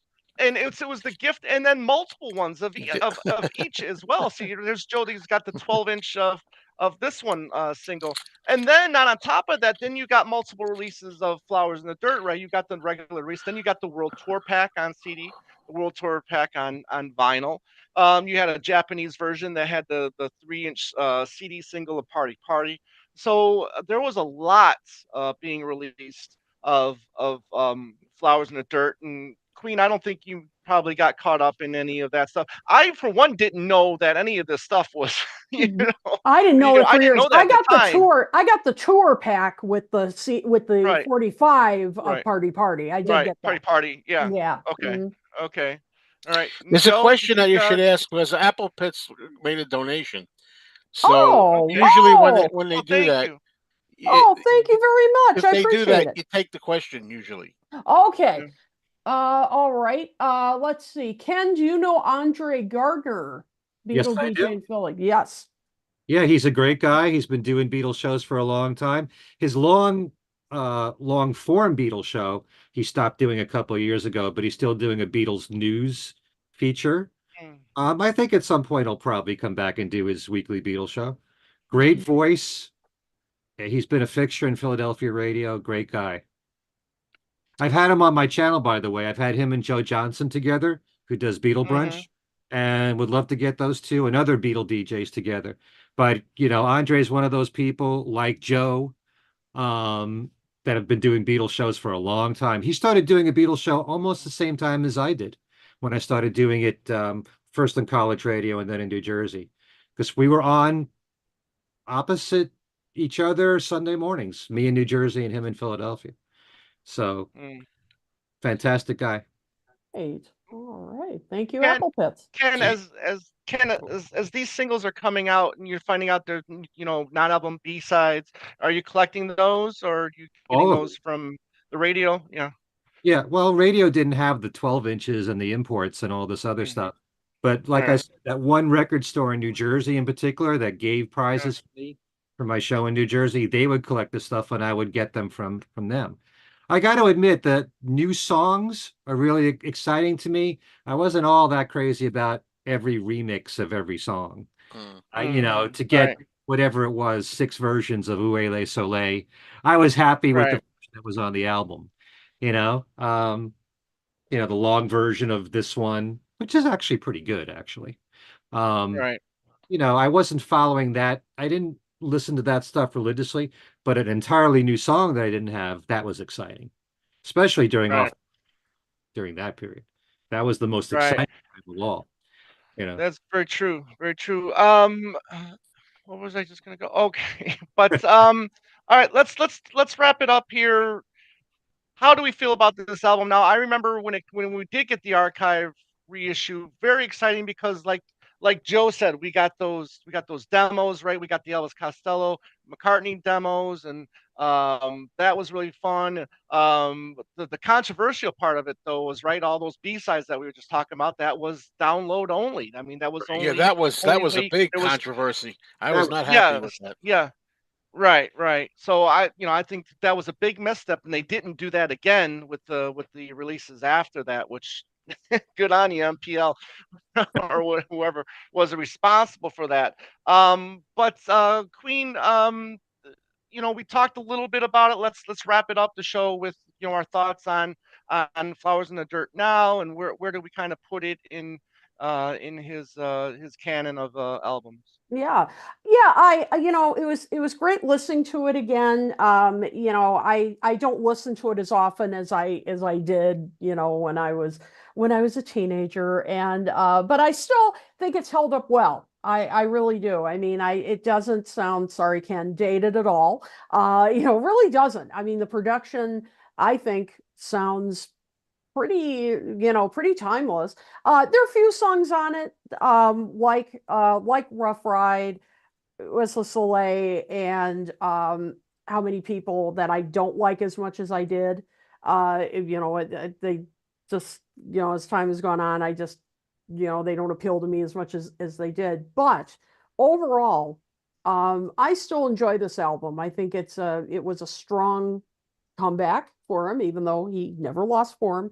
It still was a great comeback. It was a great time for him to, really show that, he still had a place in 80s and beyond in the landscape. I would rate this, maybe not top tier McCartney, but I'd say definitely middle, maybe upper Mm, middle.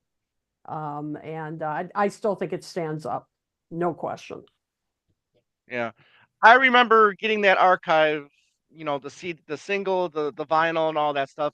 And I remember just playing it and just being blown away by the remaster. I thought it Mhm. sounded better than I'd ever heard Yep. this album before. And then plus, hearing 20 Fine Fingers and Yeah. Tommy's Coming Home again, and Yeah, the I remember I excitement liked that of song. Tommy's coming yeah, home. I like that. and Yes. and yeah, and the excitement of those two songs, it kind of just like, I'm just like, I just love this album all over again, and I'm really enjoying the songs that I really didn't care for. I still, How Many People, Motor Love still are kind of like on the Yeah. lower end for me. But I mean, I just feel like I felt like it was banger after banger after banger Yeah. after banger. Well, Yep. when this archive set come out, I couldn't believe how much I was really enjoying this album again, Exactly. and might have been on the strength of those demos, that the demos, the second CD, where it was more kind of like there was more aspect to it, there was more music to it, with the Tommy's Coming Home again, but it was the first CD of the demos, Mhm. with the Lovers That Never Were. When you Yeah. listen to Paul sing that cover, and you get some great quotes from Elvis Costello talking about, this was one of the best, vocals of Paul's career, and it's a demo, Hmm. you know, and you're listening to that, and you're just going, "Oh my God, this is fantastic! Why wasn't, why didn't he end it?" And then he ended up, Yeah. redoing it for Off the Ground, Yeah. which I'm sorry, it doesn't hold a candle Right. to that demo, in my opinion. Agreed. But Agreed. that's another show. Yep. um, but then again, but then when the excitement kind of wears off, and then unfortunately, well, then, maybe I don't like some of these songs as much as I was thought I did. But still, I still find this a very exciting album. Again, because of the variety, I think the Hmm. lyrics are very good Yeah. on this album. I love Distractions. Yeah. I kind of like put that in the same place as Footprints, from Hmm. Press to Play a little bit. Yeah. You Yeah. know, and I Right. love when he kind of does that stuff. Hmm. And But yeah, I mean, I would say it's on the second half of, like, if you're like in the middle, but kind of like on the second half, definitely not in the bottom half, but Hmm. I'll go, in the second half, or the Hmm. top half, I should say. Yeah. Joe, how about you, Well, my friend? I think it's a decent album. It's decent. And I like some songs on here quite a bit, and some not as much. Like I was Right. saying before, I wish there were a few more. I don't know, maybe edgier songs Yeah. on here in the midst of the other stuff. I would probably rank it mid tier. Not low, not high. Kind of in the middle somewhere. Mm. Okay. I would say if you really want to, and if you haven't, go check out Elvis Costello's versions of "So Like Candy." I'm Yes. forgetting the name Yeah, of the that's another album. one. That's another one You that I know, remember. Yeah, it's funny but that but I yeah, I yeah, did on the extras of the whatever. Whatever I listened to on the extras. I don't remember. It's been a lot of years now. yeah. I remember, like I said, liking some of that stuff better than what's on the finished album. I think Hmm. So Like Candy is from Mighty Like a Rose. Like that's Mighty also, Like a Rose, the yeah, follow-up to Spike, the yeah, follow-up to Spike, yeah, really good, yeah, really good. and there's a video to that, his Mhm. Playboy to a Man is interesting. Yes. I don't know if I like it, as much as the demo here, Mhm, but really good stuff, and mhm. Ken, I mean, we know this is but your favorite Paul record, but, I mean, talk about it, a little bit more, just It's as a it's a whole. 10 out of 10. It's Yeah, a flawless record for me, with the exception of a few things that I said about Figure of Eight right, could rock a little more and Motor of Love could right, be trimmed. But it's just I love every single song. When you talk about an album being solid, that's what I would say about this. To me, it's not mid-tier. Um, it's kind of difficult for me to say that the box set would make me appreciate this album even more. If anything, listening to the demos of Paul and Elvis Costello together made me wish they had written more songs together. And the two of them sounded so good vocally, hearing acoustic stuff. It's becoming more and more popular, and this has been going on for decades now, for people to want to hear songs stripped down, hearing yeah, demos, hearing just an artist with an acoustic guitar. And it has its own feel.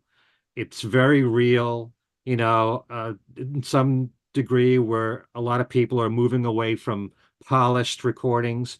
And you could say that about Flowers in the Dirt, that it's very polished. So some people would probably prefer the demos of Paul and Elvis together, the separate demo of the band doing these same songs, that's on the Flowers in the Dirt box set. And I understand that.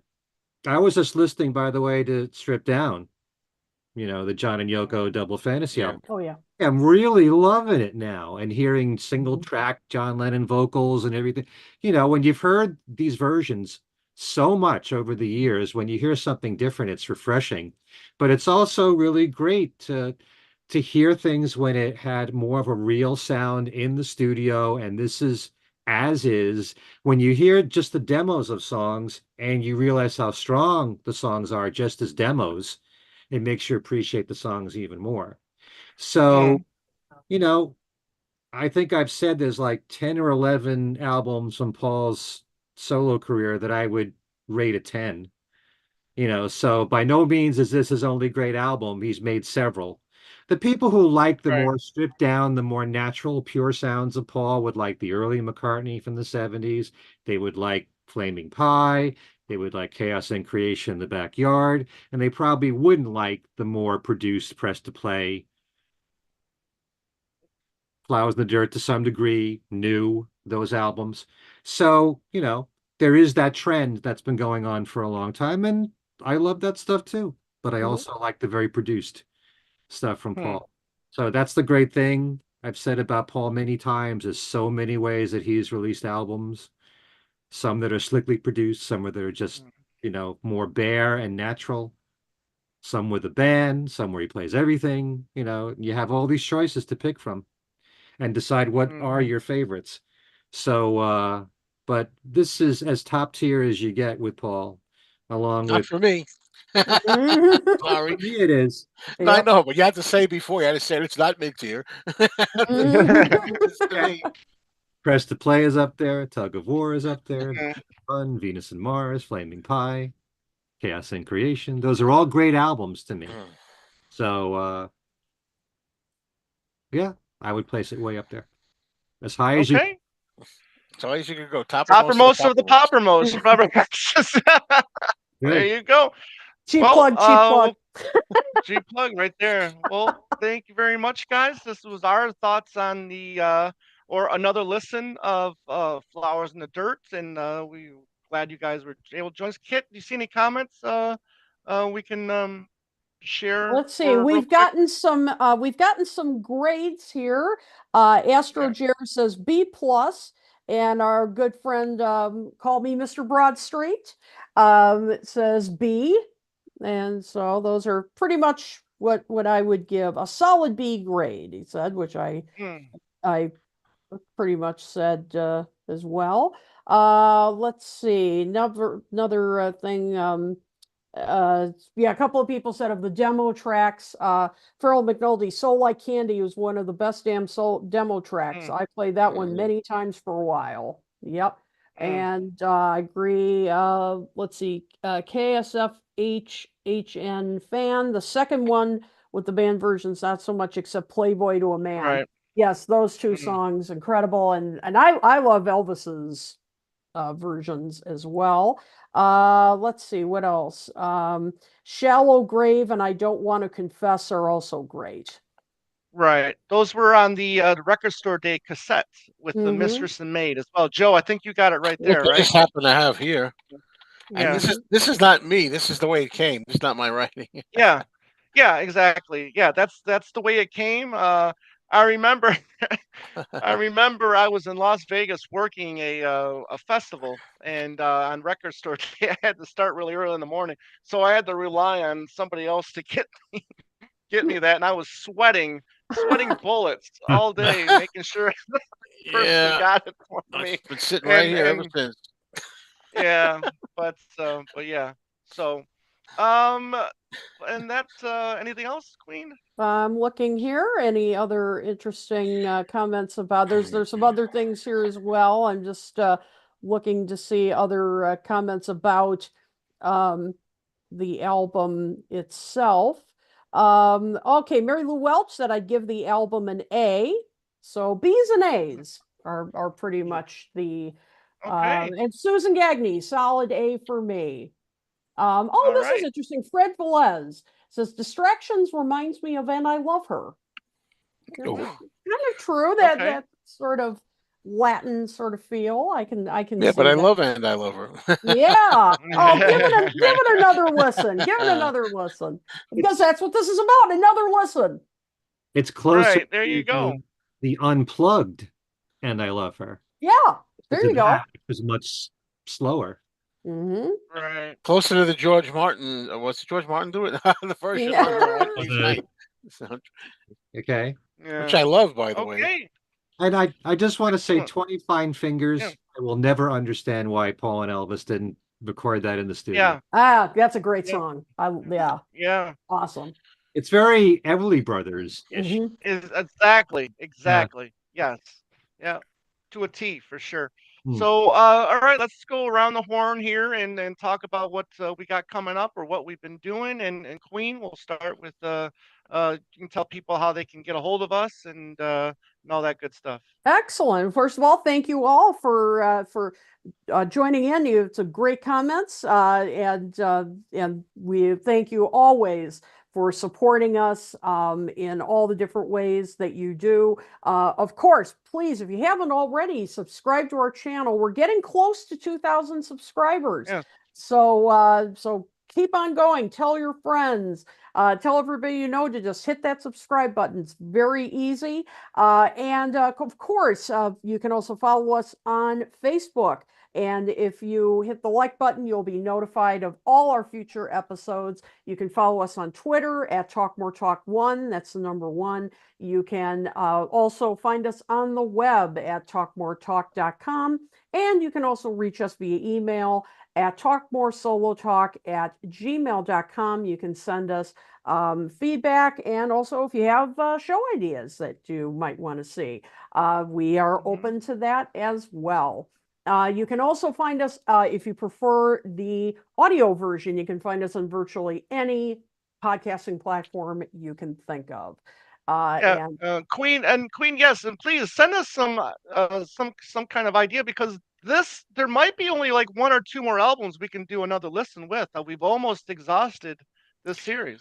I That's was right. thinking, well, we could talk off, but I was thinking even that Yeah. series doesn't necessarily from here on have to be about albums that maybe don't have bad Right. Yeah. whatever. They're gonna write the right Yeah. words. That's Yeah. right. So yeah, Controversy. I don't know. Yeah. It yeah, could be just be able to listen to an album. yeah, exactly. If there are albums that you'd like us to talk about, if you have any ideas like Yeah. that, please let us know. And Yeah. as far as I go, I don't have as much to share this time, but I just about Toppermost of the Poppermost. Our May 1964 episodes are up, and as always, as I said, Beatlemania is alive and well, of course, in May 1964. But we have a lot of other artists that we talk about as well. And so check us out if you haven't already. Toppermost of the Poppermost.net. We are working on our June episodes as we speak, and we have a special guest for one of the episodes I think you'll really enjoy. And so check us out, Toppermost of the Poppermost.net. Okay. Mr. Mayo. You're up. Okay, well, please subscribe to my channel, Mean Mr. Mayo. I'm trying to think of any like interesting new videos. I know there's a series that I'm doing. We have different titles on it, something like Rare Beatles Collectibles with Mikey Arugula, like arugula salad. And it's a new series we're doing where this guy, is in his 60s, late 60s, he's been collecting Beatles rarities his whole life, and he's got tons of boxes of things he's ordered on eBay and elsewhere that in a few years he hasn't even opened them yet. And they're in his house. They're in the corner. He got like I don't know how many he's got. If he's got 100 boxes or whatever, some of them hasn't even been opened. So he opens them on camera. It's a surprise, like what Beatles rarities or memorabilia from the '60s or whenever has he purchased that he forgot about already. So I'm going to be getting together with him. Supposed to be in a couple of days to do another one. We're up to our third video. That's a new series. If you like Beatles rarities and you don't know what's coming, he doesn't even know what the heck he's gonna open. So that's kind of like the idea of that. That's on my Mean Mr. Mayo channel. Then I have another channel that's a movie channel, and it's called Mayo's Movie Mayhem. I'm laughing because Tom knows why I'm laughing because I forget the names. I changed them. I changed my socks, the titles. So anyway, Mayo's Movie Mayhem, and we do among other things, do a live movie discussion show, and Tom usually is able to join me for those, and we do them Wednesday evenings at about 9 p.m. Eastern. And I think that'll be it for this installment. Okay. Mr. Michaels. Okay, if you want to get in touch with me directly, my email address is everylittlething@att.net. You can also friend me on Facebook at Ken Michaels. On my other podcast show, Things We Said Today, which I just finished right before starting this show. It's been a marathon today. And you're still talking. You're still awake. And I make as much sense as I normally do, which is we just did a show where I used an idea that I've been doing on my channel, Fab Five shows. I've asked Alan and Darren to name one Beatles album and what's one solo album, or one album from each solo Beatle, which are their go-to albums today. I've done this with several people. I'm not sure if I've done this with any. I did that with you, Tom, right? Didn't you do I it? believe so. Yep. Yeah.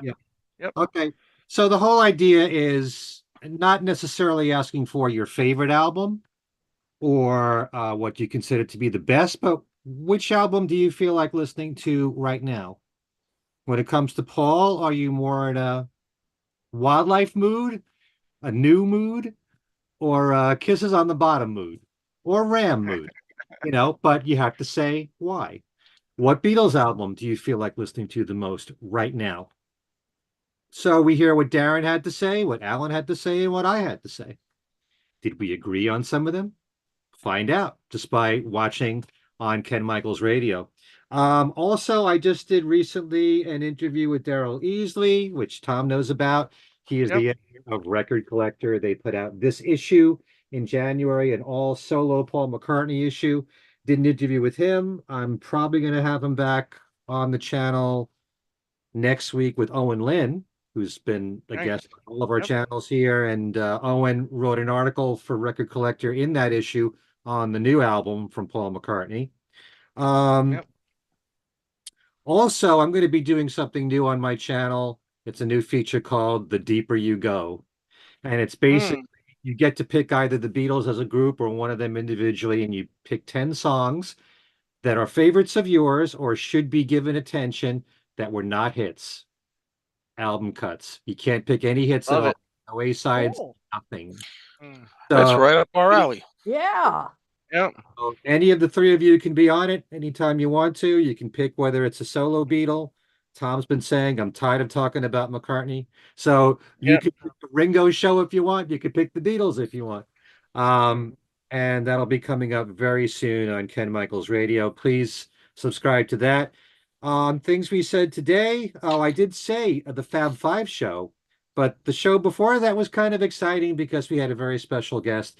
Michael Lindsay Hogg joined us, and we talked about the brand new restored Let It Be film, and also what it was like to direct the Beatles and what that whole scene was like, and everything he could remember within the 45 minutes that he gave us about the Let It Be sessions and everything. And he was a great guest to have on. It was quite an honor. There's so many things beyond Let It Be to talk about with Michael, and how it all resulted from really the video shoot for Hey Jude. He talks about that in the show. Again, that's the things we said today. Please subscribe to that. And of course, there's my radio show, Every Little Thing. You can always catch archival shows on WFDU's website, WFDU.FM, and go to archival shows, type in things we said today. They store the last two shows that aired on the radio station, and each show they leave available for 2 weeks. And you can also check out all their other fine programming. And like Dave Ghosty Wills, who's been a guest on Mm.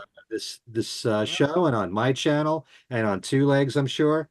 Yep. Yep. Has a great show Great on the guy. weekend, which you should check out. You can Mhm. always archive his shows as well. Um, so yeah, and then there's my website, kenmichaelsradio.com, where you've got Beatles trivia. There's a very challenging trivia question. Yes. I don't Yes. know if any of you saw Yeah. that. I haven't Yeah. yet. I did. Yeah. Very Trivia. challenging. Okay. Yeah. Do you know the One answers? is obvious. One is What is obvious. I'm still trying to figure out the second one. Okay. But go to Yeah. kenmichaelsradio.com, go to the Beatles Trivia and Games page. You got 1 out of 10 prizes to pick from, which you might win. Books, CDs, DVDs. Those are available on the website on that page. And I think that's it. Please subscribe to all of our channels. Mm. Yes. All right. For Two Legs, you can reach us at Two Legs Podcast at gmail.com. You can reach me on Facebook as well. We're on Instagram, Twitter at Two Legs Podcast. 2 weeks ago, 3 weeks ago, we had a fun show with Tom and James Liverani, Joseph Montaneo, and Andy. Of course, they were all fortunate enough to be at the Highline Ballroom in 2007 for when Paul did a couple secret gigs for the Memory Almost Full promotional type thing, and that was a lot of fun hearing their experience doing that. Last week, I don't know if you have the book right there, Ken. We had Luca Perazzi back on the show and talking about his new book. Right there, Paul McCartney and Wings: the story of a classic album, I believe it is, and there it is. Yeah, Band on the Run, talking Band on the Run, and there, yeah, there's his other book. He gave us, and the cool thing is like before we had Luke on, we were talking on a previous show about how you could do a book for every McCartney record. You Hmm. could. Yeah. And guess what Luke is going to be doing? Wow. A book. A book just for each album, which I Oh think boy. is yeah. I need pretty shelf cool. space. I don't have any shelf. Yeah. Yep. Yeah. Pretty cool. This month is one hand clapping month. We're going to obviously be reviewing the album on Two Legs, and we're going to be having a show dedicated to the history, what was one hand clapping with Adrian Sinclair of the McCartney Legacy book. So I'm really excited about that. And we reached 2,000 subscribers on our YouTube channel. So I want to thank everybody for subscribing, and really appreciate everybody out there that just takes the time to listen for 5 minutes or an hour. It doesn't matter. Just thank you very much. So any last thoughts before we sign off? We good? Are we Everybody doing good? are we doing a show on one hand clapping next? Yes. Yep, I think that's our next Yes, show. Yeah. as I think that should be our next show. Yes. So that'll do it. Thank you, everybody, for watching. Again, we really appreciate it. Please help us get the 2K subscribers on our YouTube channel here. And as we say, we can't do the show without you guys. So we love you. So for Ken Michaels, Joe Mayo, Kiddo Tool, I'm Tom Hanyati saying you're gonna need someone to love. Take care, everyone.